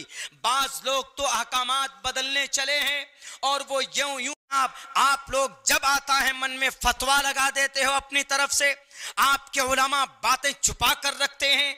आपके उलमा तो बेटी को आगे नहीं बढ़ने देते। आपके उलमा तो नए नए फतवे लाते हैं। याद रखो मुसलमानों, याद रखो भारत के लोगों, याद रखो दुनिया वालों, पूरी दुनिया के उलमा एक तरफ, काज़ीउल क़ुज़ात एक तरफ, मुफ्तियान किराम एक तरफ, अगर खड़े होकर यूं कहें कि I want to remove a ज़बर फ्रॉम कुरान करीम, हम कुरान से एक ज़बर को हटाना चाहते, पूरी दुनिया के उलमा बना ले यूनिटी, एक ज़बर को बदल नहीं सकते हैं, फिर मसले की तो दूर की बात है जनाब। जो नुसूस से कतई से साबित है उसके अंदर कोई तब्दीली नहीं हो सकती है, कोई तब्दीली नहीं हो सकती। हमारे उलमा वो बयान करते हैं जो कुरान में है, जो शरीयत में है। अभी एक बच्ची ने कुछ वो शिरकिया अल्फाज पढ़े थे, वो शंभू हर हर शंभू, जो इस तरह की बातें थी। तो हमारे उलमा ने जो शरीयत में जो फरमान है वो लोगों के सामने पेश करके रखा था कि कुरान का, शरीयत का ये फरमान, चाहे वो फरमान कोई बेटी पढ़े या कोई बेटा पढ़े, कोई भी पढ़े, मैं भी पढ़ूं, अगर वो मुफ्ती साहब भी पढ़ेंगे वैसे ही पढ़ेंगे, वैसा अमल करेंगे तो उनके ऊपर भी वो कानून लागू होता है कि नहीं मुफ्ती साहब है तो अपने लिए अलग से कानून बनाएंगे। जैसा यहूद व नसारा के उलमा करते थे, बदल लेते थे अपनी मर्जी के मुताबिक शरीयत। इस्लाम में नहीं, कोई नहीं बदल सकता। कयामत तक जिन जिन चीजों की जरूरत है वो कुरान में, नबी की जिंदगी में मौजूद। अगर किसी को जर्रा बराबर एतराज हो वो करे एतराज, इंशाअल्लाह अब्दुल्ला सालिम जैसे तालिबे इल्म, जमील अख्तर शफीक जैसे तालिबे इल्म, यहाँ पर बहुत सारे तालिबे इल्म, हमारे उलमा तो बाद में, इनको बाद में इस्तेमाल करेंगे। हम तालिबे इल्म है, हमसे पहले निमट लो, हम ही जवाब देने के लिए काफी हैं पूरी दुनिया के उन बातिल ताकतों को जो इस्लाम को, कुरान को, मोहम्मद रसूलुल्लाह को बदनाम करते हैं। जनाब एक हवा फैल चल पड़ी मदारिस को, मकातिब को, उलमा को, शरीयत को बदनाम करने की। कुछ नहीं है मौलाना, आपकी शरीयत में कुछ भी नहीं है। मैं कहता हूं कि दुनिया में जितनी भी आज जो तरक्की के इजादात हुए उनके अंदर बुनियादी कुर्बानी अगर किसी की है तो ये कुरान पढ़ने वाले, लक़द कान लकुम फ़ी रसूलिल्लाहि उस्वतुन हसना पर अमल करने वालों की। मैं आपको बताऊंगा भी, नोट कीजिएगा, अगर अब्दुल्ला झूठ बोलता है तो मैं हूं सुबह 8 बजे तक आपके इस वाराणसी के अंदर, हाजी साहब की निगरानी में रहूंगा। आइए कौन सी किताब लेकर आते हैं, किस जुबान की किताब लेकर आते हैं, संस्कृत जुबान की किताब लेकर आइए, अंग्रेजी किताब लेकर के आइए, अरबी किताब लेकर के आइए। Farsi, I am very weak in Farsi language, but इंशाअल्लाह I try my level best to make understand you. तुम्हें समझाने के लिए मैं वो भी करने को तैयार हूंगा, लेकिन गलत नहीं कर सकते जो मैं बताने वाला हूं। दुनिया से सवाल करो, ए दुनिया वालों, अगर कोई कुरान पढ़ता है, अगर कोई कोई नबी की जिंदगी पर अमल करता है, क्या वह डॉक्टर नहीं बन सकता? उठाओ, तारीख गवाह है। दुनिया का सबसे पहला केमिस्ट कौन है? दुनिया का सबसे पहला ऑक्सीडेशन बनाने वाला, वो केमिकल जिसको दवाई में डालते तब जाकर दवाई तैयार होती, वो कौन है बनाने वाला? उसका नाम जाबिर इब्न हय्यान है कि नहीं है? उठाओ तारीख, वो लक़द कान लकुम फी रसूलिल्लाहि उस्वतुन हसना का गुलाम था, वो कुरान पढ़ने वाला था। इनसे और 2 कदम नीचे जाइए जनाब, 2 कदम और नीचे पहुंचिए। आज की दुनिया में मैकेनिकल इंजीनियर कोई बन जाता है, आप कहते हैं कि माई सन इज मैकेनिकल इंजीनियर, मेरा बेटा तो मैकेनिकल इंजीनियर। मैकेनिकल इंजीनियर की जो किताब पढ़ाई जाती है मैकेनिकल इंजीनियर बनाने के लिए, उस किताब को लिखने वाला अहमद बिन मूसा शाकिर, जो कुरान करीम का गुलाम था, जो नबी का गुलाम था, और उन्होंने मैकेनिकल इंजीनियरिंग के लिए जो किताब लिखी, उस किताब का नाम इल्मुल हैल था जनाब। और जनाब सिविल इंजीनियर दुनिया का सबसे पहला कौन? Abu Abbas Jafri, Abu Hatim Jafri, civil engineer. आज कोई बनता है तो सर पे उठा लेते हो, देखो इसका फाउंडर कौन है, इसका अब्बा कौन है, इसका दादा परदादा कौन है। मदरसे के पढ़े लिखे, कुरान के पढ़ने वाले ये थे जनाब। हमारी ये तारीख है। कुरान पर एतराज करने वालों, इस्लाम पर एतराज करने वालों, नबी पाक अलैहिस्सलाम की जीवनी पर एतराज करने वालों, इनको एक तरफ रखिए जनाब। आज जो आयुर्वेदिक दवाई है जिसको हम बोलते हैं inorganic India, organic India, inorganic India, Ayurvedic दवाई का ये दूसरा प्रोफेशनल नाम है। आयुर्वेदिक दवाई की खोज किसने की? ऑर्गेनिक इंडिया नाम किसने रखा इस दवाई का? उसका नाम अबू मंसूर बगदादी था, जिन्होंने 500 दवाइयां खोजी और उन्होंने किताब लिखी। उस किताब का नाम किताबुल अदविया। डॉक्टरों का इमाम का तज़किरा भी किया हमने। अबू बकर मोहम्मद बिन ज़करिया राजी, पूरी दुनिया के डॉक्टर का इमाम। ऐसे ही इमाम नहीं बने थे। चेचक एक मुहलिक बीमारी पैदा हुई थी, उस मुहलिक बीमारी का इलाज दुनिया के तमाम डॉक्टरों ने घुटने टेक दिए थे। तन्हा अगर किसी ने उसकी खोज की थी, उसकी दवाई, उसका ट्रीटमेंट तैयार किया था, तो उसका नाम अबू बकर मोहम्मद बिन ज़करिया अर्राजी। यही नहीं जनाब, अगर आपकी किडनी में स्टोन हो जाए, आपके मसाने में स्टोन हो जाए, तो इन तमाम के ऊपर सॉल्यूशन और किताब लिखने वाले का नाम डॉक्टर अबू बकर मोहम्मद बिन ज़करिया अर्राजी। इनको एक तरफ कीजिए। उठाइए तारीख अबुल कासिम अज़-ज़हरावी की, दुनिया का सबसे पहला सर्जन अबुल कासिम अज़-ज़हरावी। दुनिया में पहले इलाज किया जाता था दवाई के जरिए से। अगर किसी को बुखार हो तो टैबलेट दे देते हैं, किसी को कोई मुहलिक बीमारी हो तो दवाइयां दे देते थे, टैबलेट देते थे और जनाब सिरप देते थे, उससे दवाई, उससे इलाज करते थे। लेकिन जब अबुल कासिम अज़-ज़हरावी आए इस दुनिया में, लक़द कान लकुम फी रसूलिल्लाहि उस्वतुन हसना, उस्वतुन हसना की तफसीर बनकर डॉक्टर अबुल कासिम अज़-ज़हरावी ने यूं कहा, कह लोगों दूसरा तरीका है इलाज का। कहा क्या तरीका है इलाज का?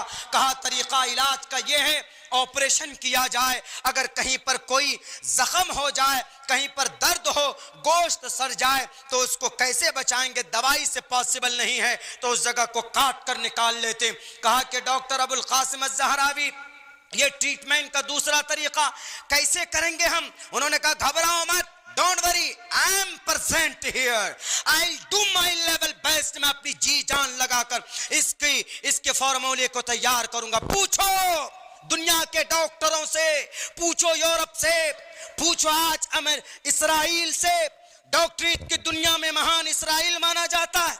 इसराइल, एक पोशीदा बात बताऊंगा आप लोगों को, इसराइल से पूछो कि ऑपरेशन का तरीका किसने इजाद किया।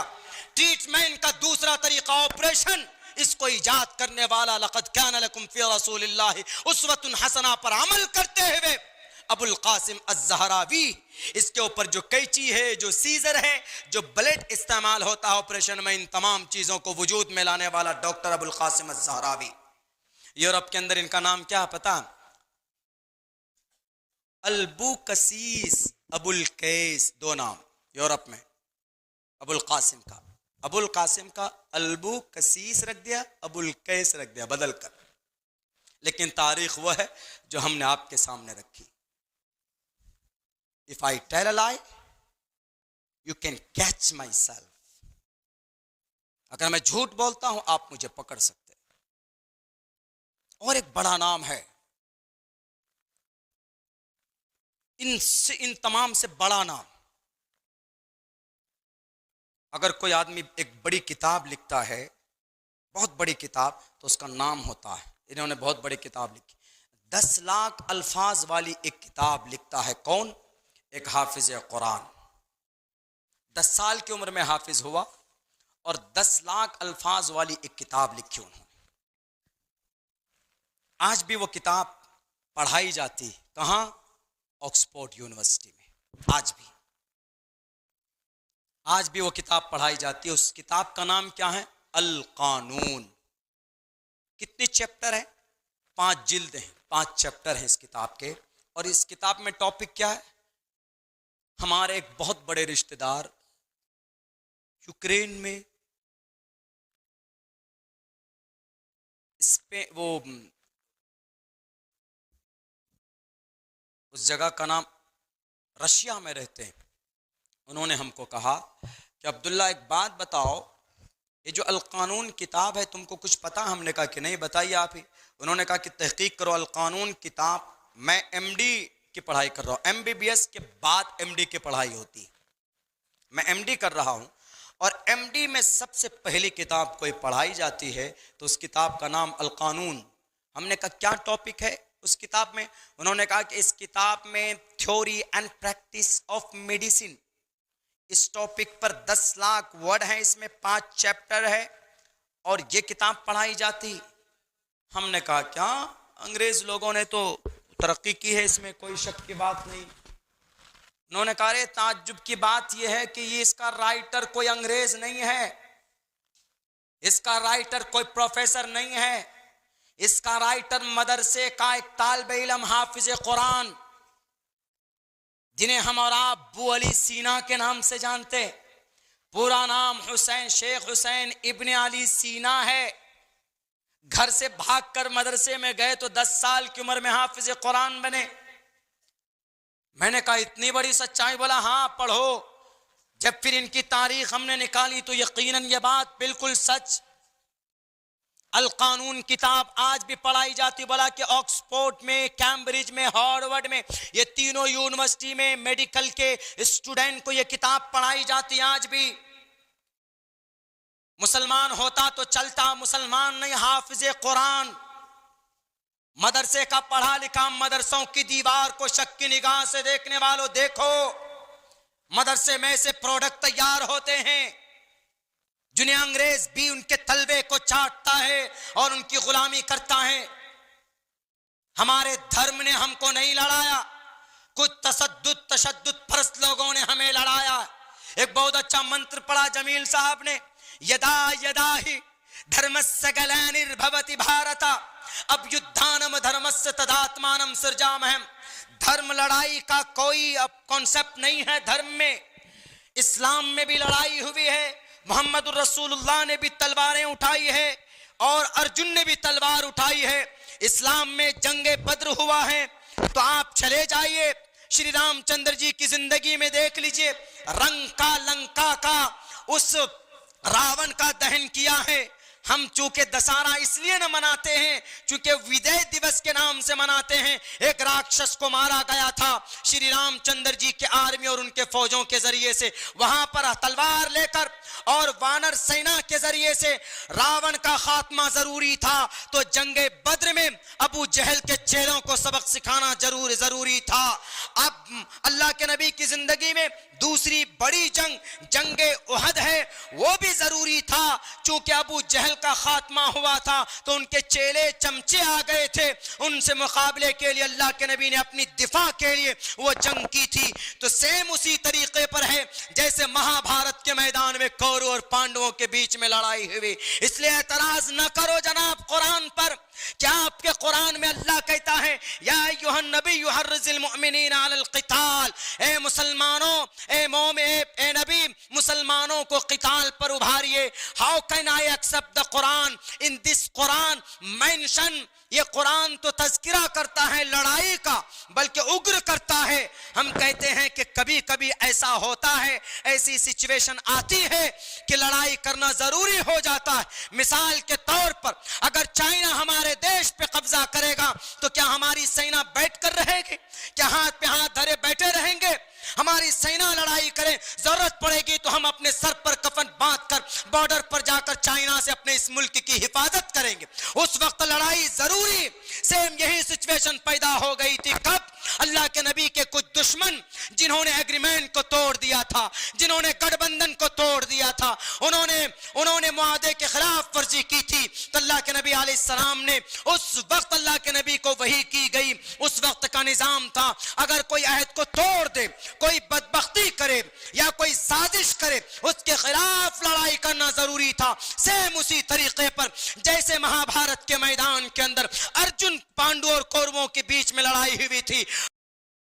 था दुर्गा नाम पड़ा राक्षस, भगवत दुर्गम राक्षस का वध किया, अंधकासुर का वध किया तो काली के अवतार में आए, इसीलिए तो नाम पड़ा उनका इतना।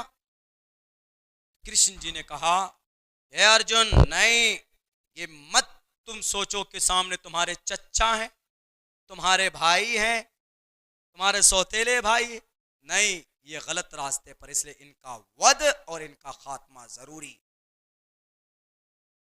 और यही नहीं जनाब, कुरान पर तो बहुत आसानी से एतराज हो जाता है। एक बहुत अच्छी बात श्रीमद् भगवत गीता में कही गई, धर्म क्षेत्रे कुरुक्षेत्रे समवेतायुत्सवः मामका पांडवाश्चै किम कुर्वत संजय। जंग कैसे लड़ना है, मुकाबला कैसे करना है। लक़द कान लकुम फी रसूलिल्लाहि उस्वतुन हसना, नबी की जिंदगी में उसका तरीका मौजूद है। आपने कभी भी किसी आदमी की गर्दन पकड़कर उस पर जुल्म जबरदस्ती, आपने जोर जबरदस्ती कोई जुल्म नहीं किया, बल्कि आप अलैहिस्सलाम ने अपने जानी दुश्मन को अपनी सीने से लगाकर उसको माफ किया।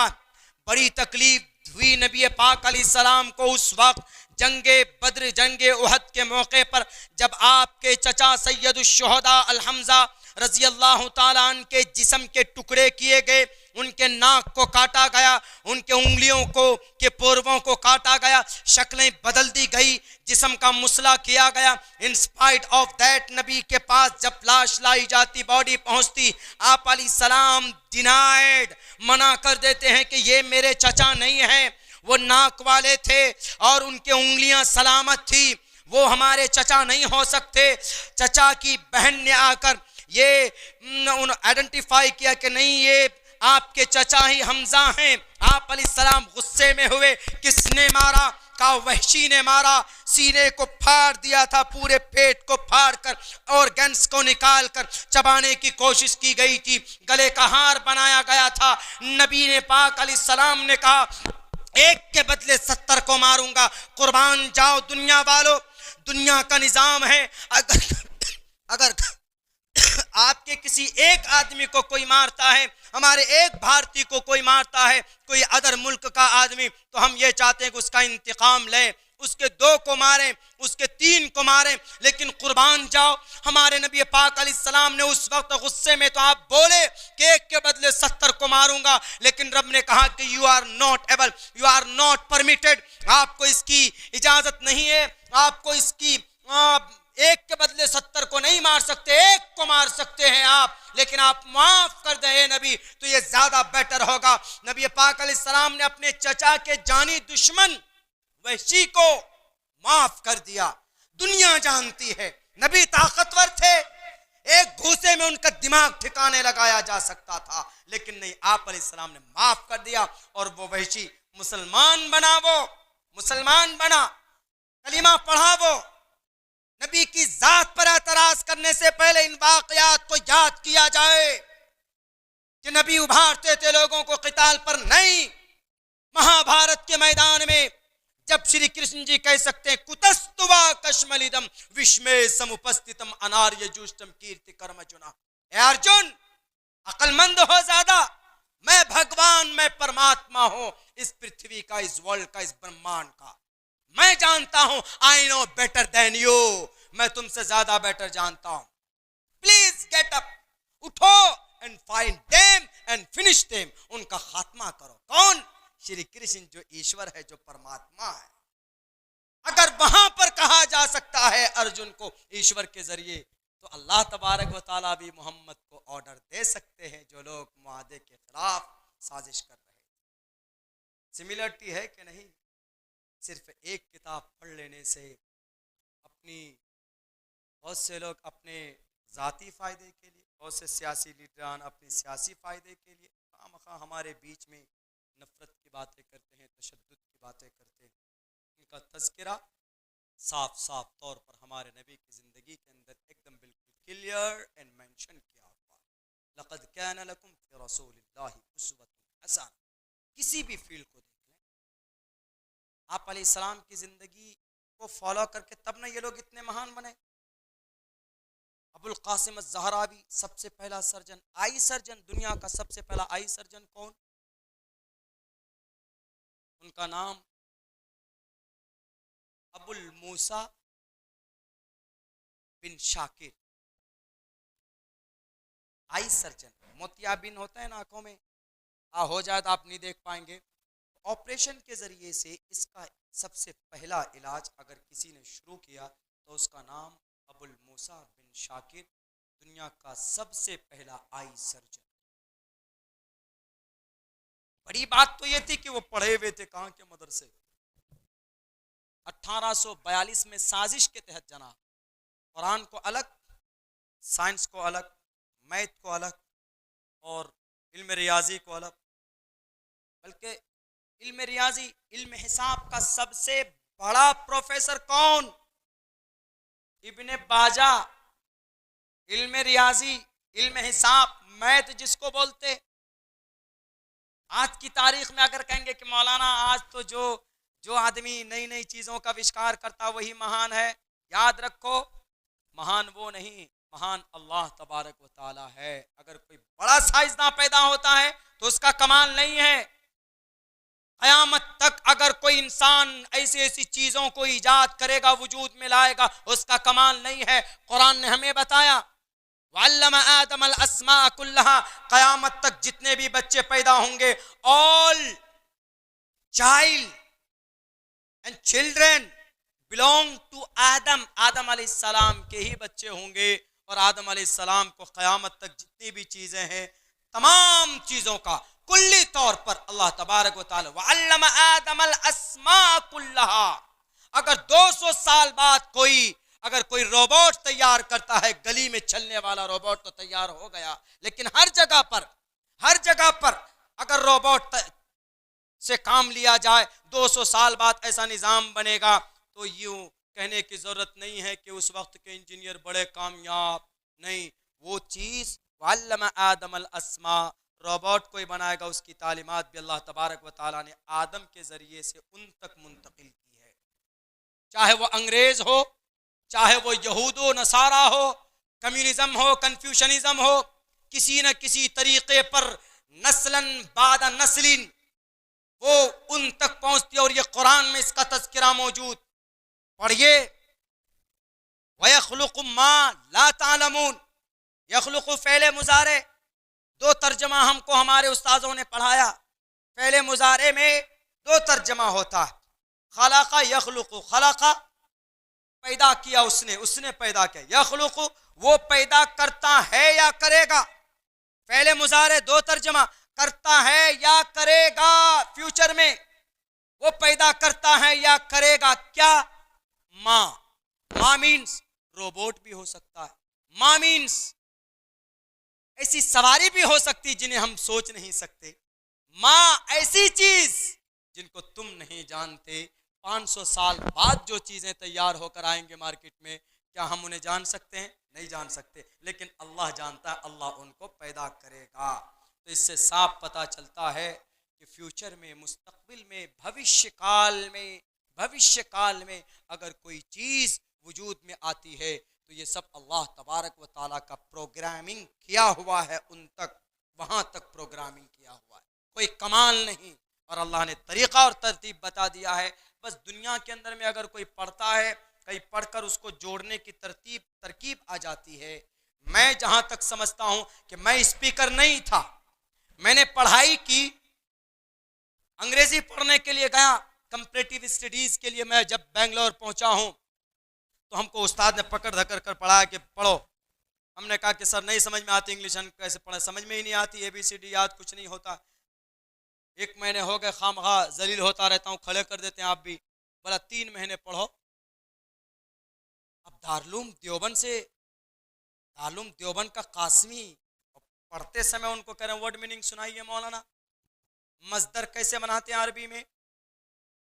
फ़ाला यफ़अलु फ़अलन, फ़अलन मजदर बन गया, लेकिन अरबी में इंग्लिश में इसको कैसे बनाएंगे? करने को मजदर अरबी में फ़अलन हो, लेकिन इंग्लिश में कैसे बनाएंगे इसको? फ़अला फ़ाला का अंग्रेजी में क्या ट्रांसलेट है? डू आता है इसके लिए। आई डू इट, मैं ये करता हूं। आई विल डू इट, मैं इसको करूंगा। डू, उन्होंने बोला कि फ़अलन मजदर है, इसी को अंग्रेजी में ट्रांसलेट कीजिए, कैसे करेंगे? तो वहां टू लगाना पड़ता मजदर बनाने के लिए। टू डू, करना, फ़अलन करना, टू डू करना। ऐसे ही समझ में नहीं आती थी, बोरिया बिस्तर बांध कर सर नहीं पढ़ेंगे जा रहे। बोला 3 महीना पढ़ो, उसके बाद समझ में आ जाए। कभी कभी खड़े कर देते थे, कॉपी लेकर खड़े हो जाए। अब कासमी साहब हैं, ताल्लुम से पढ़े हैं, थोड़ी इंसल्टी होती थी, यार खड़े कर दे रहे, इतनी बड़ी बड़ी दाढ़ी आ गई, खड़े कर दे रहे हैं किताब लेकर के। उन्होंने बड़ी शर्मिंदगी होती थी, लेकिन नहीं समझ पाते। प्रोफेसर साहब बहुत मुखलिस थे, वो ये कह रहे थे कि अभी आप एक तालिबे इल्म हैं, आप आलिम दीन हैं, मैं मानता हूँ, आई रेस्पेक्ट। बाद में रेस्पेक्ट करते थे, लेकिन क्लास में जाकर खड़े कर देते थे बड़ी स्ट्रिक्टली, पढ़िए। लेकिन वो समझाते थे ऐसे ऐसे आपको पढ़ना है। पढ़ाई पूरी की हमने, 3 महीना मुकम्मल जब हो गया हमको, तो हमने कहा कि सर मैं पढ़ाई पूरी करूंगा। तो फिर हम 2 साल लेकर के वहां पर पढ़े, पढ़ करके पढ़ाई में लग गए, एजुकेशन में लग गए, स्कूल में लग गए। पढ़ाने का मिजाज पहले से था, तकरार वगैरह कराने का, तकरार का शौक था, तकरीर का शौक नहीं था हमको बहुत ज़्यादा। लेकिन होता है ना, आदमी सोचता कुछ है, हो कुछ और जाता है। अल्लाह आपसे कुछ और काम लेना चाहता है और आप किसी और चीज़ में मेहनत करते हो। अल्लाह आपको मोबाइल ऑपरेटर बनाना चाहता है, आप गैरेज में जाकर काम करते हैं बाइक उड़ाने के चक्कर में। तो खैर ये प्रोग्रामिंग अल्लाह की तरफ से है, वही हुआ हमारे साथ। अब एक रिसर्च करके आए थे, एक जगह जलसे में जाना हुआ, एक साहिब की जगह पे, वो कहीं बाहर सफर में थे, कहा कि अब्दुल्ला जाओ जरा मेरी जगह पे तकरीर कर दियो। अब आए नए नए थे, इंग्लिश में भी लीजिए, संस्कृत भी पढ़ दिए, खुद भी समझ में नहीं आता था क्या लोगों को समझा रहे बता रहे, क्योंकि इतना शौक नहीं था, एक्सपीरियंस नहीं था। माइक पे खड़े होइए तो पैर कांपने लगते, बड़े बड़े नेताओं के भी पसीने छूट जाते हैं, कभी कभी तो मज़ामीन भूल जाते हैं कि हमको क्या बयान करना है नहीं करना है, ऐसा है। लेकिन मदरसे का पढ़ा लिखा जो बच्चा होगा वो कभी भी नहीं डरेगा, माइक पकड़ेगा तो फिर छोड़ेगा नहीं। एक हमारे नेताजी थे, वो क्या बोलते हैं कि मौलाना आप लोग जब माइक में आते तो 2 घंटा जब तक पूरे नहीं होता छोड़ते नहीं, हम नेता लोगों को भी टाइम दीजिए। हमने कहा कि सर एक बात बताएं, हर जगह पर आप ही लोग बोलते हैं, विधानसभा में आप बोलते हैं, पंचायतों में आप बोलते हैं, ब्लॉक में आप बोलते हैं, तहसील में आप बोलते हैं।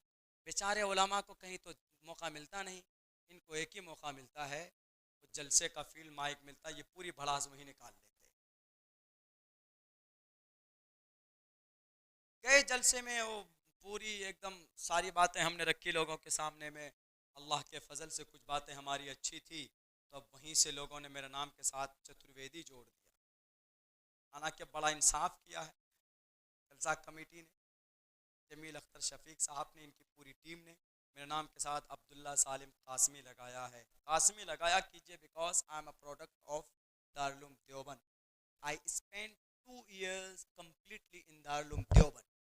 के अंदर में चतुर्वेदी एक तुहमत है, no need to join and this word with my name because this is a तुहमत। चतुर्वेदी नो नीड, इसकी जरूरत नहीं है। मेरा शौक है संस्कृत सीखना, फ्रेंच सीखना, लातीनी जुबान को पढ़ना, ये सब शौक है। सिर्फ देखना चाहते हैं कि उसके अंदर हमारे नबी का भी तज़किरा है कि नहीं है, कुरान का क्या रोल है, इस्लाम के बारे में क्या। बहुत सारी किताबों के अंदर में इस्लाम की सच्चाई का तज़किरा मौजूद। तो बस तभी से लोगों ने अब्दुल्ला चतुर्वेदी करके आज आप लोगों ने यहाँ बैठा दिया। वरना मैं I am not able to, I am not a great person, I am not a आलिम दीन, I am only student and right now I am hungry मैं भूखा हूं ऑफ एजुकेशन, तालीम का शौक है हमारा। आज भी हम बैठते हैं कहीं पर भी, मेरी इस मोबाइल के अंदर में चेक कर सकते हैं 888 किताब है इसमें, इस मोबाइल में। बताइए नौजवान, आपके मोबाइल में तो फेसबुक होगा, व्हाट्सएप होगा, मेरे मोबाइल में फेसबुक है लेकिन आईडी वाईडी कुछ नहीं है। इस किताब में 888 बुक है ये मोबाइल में। आप लोग भी रखिए, आप लोग भी अपनी किताब के अंदर कहीं सफर में जाते हैं, ट्रेन में जाते हैं तो खोल करके बैठ जाए। अभी भी आप अगर स्क्रीन खोलेंगे तो नबी पाक अलैहिस्सलातु वस्सलाम की सीरत का तज़किरा है। देखिए मैं पढ़ ही रहा था, यहाँ पढ़ते पढ़ते मैं सो गया, ये आदत डालिए, तब आपको पता चलेगा कि नहीं वाक़ईतन क्या जिंदगी थी मोहम्मद रसूलुल्लाह की। अल्लाह के नबी सिर्फ इबादत सिखाने नहीं आए थे, सारी चीजें थी मोहम्मद रसूलुल्लाह सल्लल्लाहु अलैहि वसल्लम।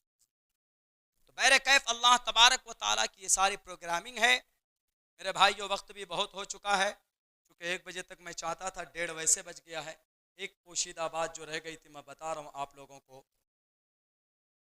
डॉक्टर का सिंबल पहले क्या था, ऐसे करके प्लस का निशान था, लेकिन आज क्या है, डॉक्टर का सिंबल देखेंगे आप, गाड़ियों में डॉक्टर के रहते हैं, एक डंडा है और उसमें ऐसे ऐसे करके एक रस्सी है। वो रस्सी नहीं है, वो सांप है, वो अजदहा है। डॉक्टर का सबसे बड़ा हब मेडिसिन का, डॉक्टरेट का अगर हेडक्वार्टर कहीं है तो वो इसराइल में, और मुल्क इसराइल वहीं से सप्लाई होता है सब कुछ। सारी बड़ी बड़ी मेडिसिन कंपनियां और डॉक्टरेट, एमडीज, एमबीबीएस वहीं से निकलते हैं। अगर आज हाथ खींच लें मेडिकल की दुनिया से तो डॉक्टरेट की दुनिया खाली खोखली हो जाएगी। वो पता है क्या है, वो आसा है, आसा है मूसा, हज़रत मूसा अलैहिस्सलाम का वो आसा है, और वो अजदहा है। इन्होंने फिरौन के तमाम अजदहों को और उनके जादूगरों की जादूगरी को वैसे ही वो जो अजदहा बनाया था, उसी को ऐसे कैसे करके उन्होंने आज दुनिया के अंदर में इंट्रोड्यूस कराया है, और हम आप बड़े बड़े लोग भी नहीं जानते। इस तरीके पर वो लोग अपनी धार्मिक आस्था को बचाए हुए, वो अपने नबी की एक एक बात को, वरना दुनिया की यही वो कौम है जो जलील और रुस्वा कुरान ने बयान किया। तकरीबन 600 साल तक गुलामी की जिंदगी गुजारी। पढ़ लीजिए तारीख जर्मन की, हिटलर की, 6 लाख तकरीबन यहूदियों को गैस के चैम्बर में मारा था। एकदम फटे पुरानी हालत में थे, ये गुलामी करते थे, गुलाम कौम कोई थी। लेकिन आज की तारीख में दुनिया की सबसे मालदार और सबसे स्ट्रॉन्ग कोई कौम है तो वो यही यहूदी। क्यों? उन्होंने दोबारा अपने मजहब को मजबूती के साथ पकड़ा है। जो भी मौजूद है उनमें बचा खुचा, मुकम्मल तो नहीं कहेंगे कि मुकम्मल तौरात और बाइबल पर अमल करते हैं, लेकिन दोबारा जो दुनिया में एंट्री की है उन्होंने, वापसी की है। आज दुनिया उनकी प्रोडक्ट, यहूदी बच्चा पढ़ता है, पूछेगा कि why do you study in school, school में क्यों पढ़ते हो, what do you want to be, तो क्या बनना चाहते हो इन योर फ्यूचर। वो ये नहीं कहेगा कि मैं इसलिए पढ़ रहा हूँ, I am studying, I am a student, I go to school because I want to be a professor, I want to be a join, I want to be a find out a job. मैं इसलिए पढ़ रहा हूँ कि ताकि मुझे नौकरी मिले, नहीं। वो बच्चा आपको जवाब देगा मैं इसलिए पढ़ रहा हूँ ताकि मैं नौकरी पैदा करूँ। हमारा 10 क्लास का बच्चा और इसराइल का, यहूदियों का 5 क्लास का बच्चा कंपेयर नहीं कर सकते आप। उनकी ऐसी तरबियत होती है। आज की तारीख पेट में बच्चा गया, माँ तरबियत शुरू कर देती तभी से। ये तरीका किनका था? हमारा था। लेकिन आज हम लड़ते हैं। मैं कल गोल्डन टेम्पल गया हूं अमृतसर, और जलियांवाला बाग भी दोनों करीब करीब में था। इतिहास में हमने पढ़ा है और बोला भी है कई जगह के ऊपर इतिहास में जलियांवाला बाग। लेकिन कल जाने का मौका मिला, मैं गया हूं वहां पर, और गोलियों के निशानात आज भी हैं जो जनरल डायर ने चलाया था। 1500 लोग जब शहीद किए गए थे, मौलाना शौकत साहब की तकरीरें चल रही थी जलियांवाला बाग में। वो रास्ता उतना ही आज भी है, 6-7 फीट का रास्ता है। जलियांवाला बाग बहुत बड़ा बाग है पूरा, और एक रास्ता कोने में छोटा सा, उसी रास्ते से निकलने के, भागने की कोशिश कर रहे थे मुसलमान। तो गोलियां लगी थी जब मिशनगंज की यहाँ पर इस रास्ते में, तो उस कोने में गोली लगी थी, तो वो गोली के निशानात आज भी है। मैं उसका फोटो खींच करके भी लाया। मैं गया उन पैलेस पे, लाखों लोग आते हैं। कहां पर? गोल्डन टेम्पल पे। सिख भाइयों का है, जिनका मूल मंत्र एक ओंकार सतनाम करता बिरुत नरवु नरवीर काल मूरत अजवनी से बुंगुर प्रसादी, उनका ही है। उनके अंदर ऐसी खिदमत हमको वहां के लोग ने बताया कि मौलाना ये डीएसपी है, ये जो चप्पल दे रहा है लोगों को, चप्पल रखने लेने ले जाने का वहां पर टिकट का टोकन का सिस्टम है। हम लोग भी गए तो रोक करके बोला कि ये डीएसपी है, ये हमेशा 4 बजे के बाद आता है और यहाँ पर लोगों की खिदमत पेश करता है। हम अगर आज किसी की चप्पल उठा लेंगे, कहेंगे आई एम अब्दुल्ला सालिम, मैं कैसे चप्पल उठाऊं? खिदमत नहीं, तमाज़ो नहीं। जाइए दारुल देवबंद मुफ्ती अबुल कासिम साहब नौमानी अभी की जो मोहतमिम, जिस साल हम दौरे में थे उस साल उनकी वो हुई थी, आए।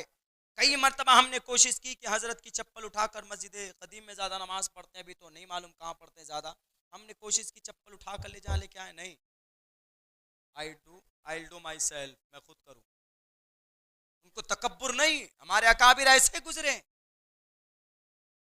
लेकिन हम में नहीं है वो चीज़, हम जनरल लोगों में नहीं है वो चीज़, अनानियत, गुरूर, तकब्बुर। मैं बहुत इंप्रेस हुआ कल गोल्डन टेम्पल की खिदमत को देखकर। लाखों लोग खाना खाते हैं डेली, भीड़ होती है डेली वहां पर। करुणा, दया, एक दूसरे की मदद अल्लाह के नबी करते थे। लोगों 20 साल की उम्र में, याद रखो, आखिरी पैगाम देकर जा रहा हूं, मोहम्मद रसूलुल्लाह 20 साल की उम्र में आपने एक तंजीम बनाई थी। उस तंजीम का नाम था हिल्फुल फुजूल, और आपने रिफाही काम शुरू कर दिया था। आप नबी बाद में बने, लेकिन एक सोशलिस्ट पहले बने, आप एक वर्कर पहले बने। कौम के, समाज के दर्द को लोगों के बीच से खत्म करने की कोशिश और मेहनत आप अलैहिस्सलातु वस्सलाम की पहले से रही है। हिल्फुल फुजूल की तारीख क्या, उलमा बताएंगे बेहतर तौर पर। ज़बीद शख्स, एक आदमी बाहर से आकर एक वहां के मक्का के मकामी आस बिन वाइल से एक शेयरिंग में एक उन्होंने तिजारत शुरू की, लेकिन आस बिन वाइल ने गद्दारी करके मुनाफे रख लिए। तो इस आदमी ने कहा, है कोई जो मुझे इंसाफ दिलाए, इसलिए कि मेरे साथ जुल्म हुआ है। आप अलैहिस्सलाम के दरबार तक, उनके कानों तक आवाज पहुंचती है तो मोहम्मद रसूलुल्लाह टीम बनाते हैं, सारे सरदारान को बुला करके, बैठो, खाना पीना जिंदगी नहीं है, दूसरों के लिए लड़ना, मजलूमों के पीछे खड़ा होना। आज हम खड़े नहीं होते, अगर कोई बीमार पड़ जाए तो पीछे नहीं हम खड़े होते, किसी को जेल हो जाए तो 2 दिन तक जनाब फेसबुक पे, व्हाट्सएप पे हम करेंगे, ट्रोल करेंगे, जनाब ये ट्रेन चलाओ, ये चलाओ, वो चलाओ, बोलेंगे, लेकिन कभी भी प्रैक्टिकली एतबार से हम उनके पीछे खड़े नहीं होते। हमारे उलमा चले जाते। अब्दुल्ला सालिम आज बोल रहा है तो आज अब्दुल्ला सालिम की इज्जत है, लेकिन कल अब्दुल्ला सालिम को अगर कोई बीमारी हो जाए या अब्दुल्ला सालिम को गलत तरीके पर डिटेन किया जाए तो 2 दिन तक बोलोगे कि बहुत बुरा हुआ सिर्फ, लेकिन प्रैक्टिकली एतबार से उनकी मदद के लिए हम नहीं आते। देश में कोई हिंदू भाई है, देश में अगर कोई मजलूम आदमी है, उसकी मदद के लिए हम खड़े नहीं होते। बिला तफरीक कौम मिल्लत, हमें अपने अंदर करुणा पैदा करना चाहिए, एक दूसरे की मदद के लिए हमें खड़ा होना चाहिए। हमारे अकाबिर बीमार पड़े हैं चारपाइयों में, फेसबुक के जरिए से हम उनके लिए चंदा इकट्ठा करते, बड़े शर्म की बात है जनाब। अगयार लोग जिनके खुदा का पता नहीं, उनके नेकियों का पता नहीं जनाब, वो लोग मिनटों के अंदर करोड़ों रुपए जमा कर लेते। हम अगर 1 रुपए खर्च करने की सिर्फ नीयत करें तो अल्लाह तबारक व तआला नीयत करने पर उसको लिख लेता है। मेरे भाइयों, बस इस वक्त मैं यही कहना चाहूँगा, वक्त बहुत हो चुका है, नबी पाक अलैहिस्सलातु वस्सलाम की मुकम्मल ज़िंदगी के मुताबिक हमें अपनी ज़िंदगी को ढालने की ज़रूरत है। हमारे नबी पुराने नहीं, मॉडर्न बहुत सारी चीज़ें आपके सामने मैंने पेश की। ये सारी तारीख़ है जो हमारी है, आज भी इनको अगर इम्प्लीमेंट किया जाए तो इंशाअल्लाह हम ही हर जगह पर होंगे। डॉक्टर APJ अब्दुल कलाम सिर्फ वो साइंटिस्ट नहीं थे, कुरान करीम की तिलावत करते थे। जब वो घर से आए थे अपने एक संदूक में, उसमें एक कुरान करीम भी रखा हुआ था। ऐसे साइंटिस्ट नहीं बने थे, कुरान पर भी उनकी नज़र थी और करते थे Quran. Science professor, doctor, engineer महान होदा नहीं, दुनिया में है, मरने के बाद सब हाय हाय। इसकी इज्जत होगी कुरान पढ़ने वालों की, अल्लाह के नज़दीक अपने सर को झुकाने वालों की। बहुत बहुत शुक्रिया, जज़ाकल्लाह। अस्सलामु अलैकुम व रहमतुल्लाहि व बरकातहू।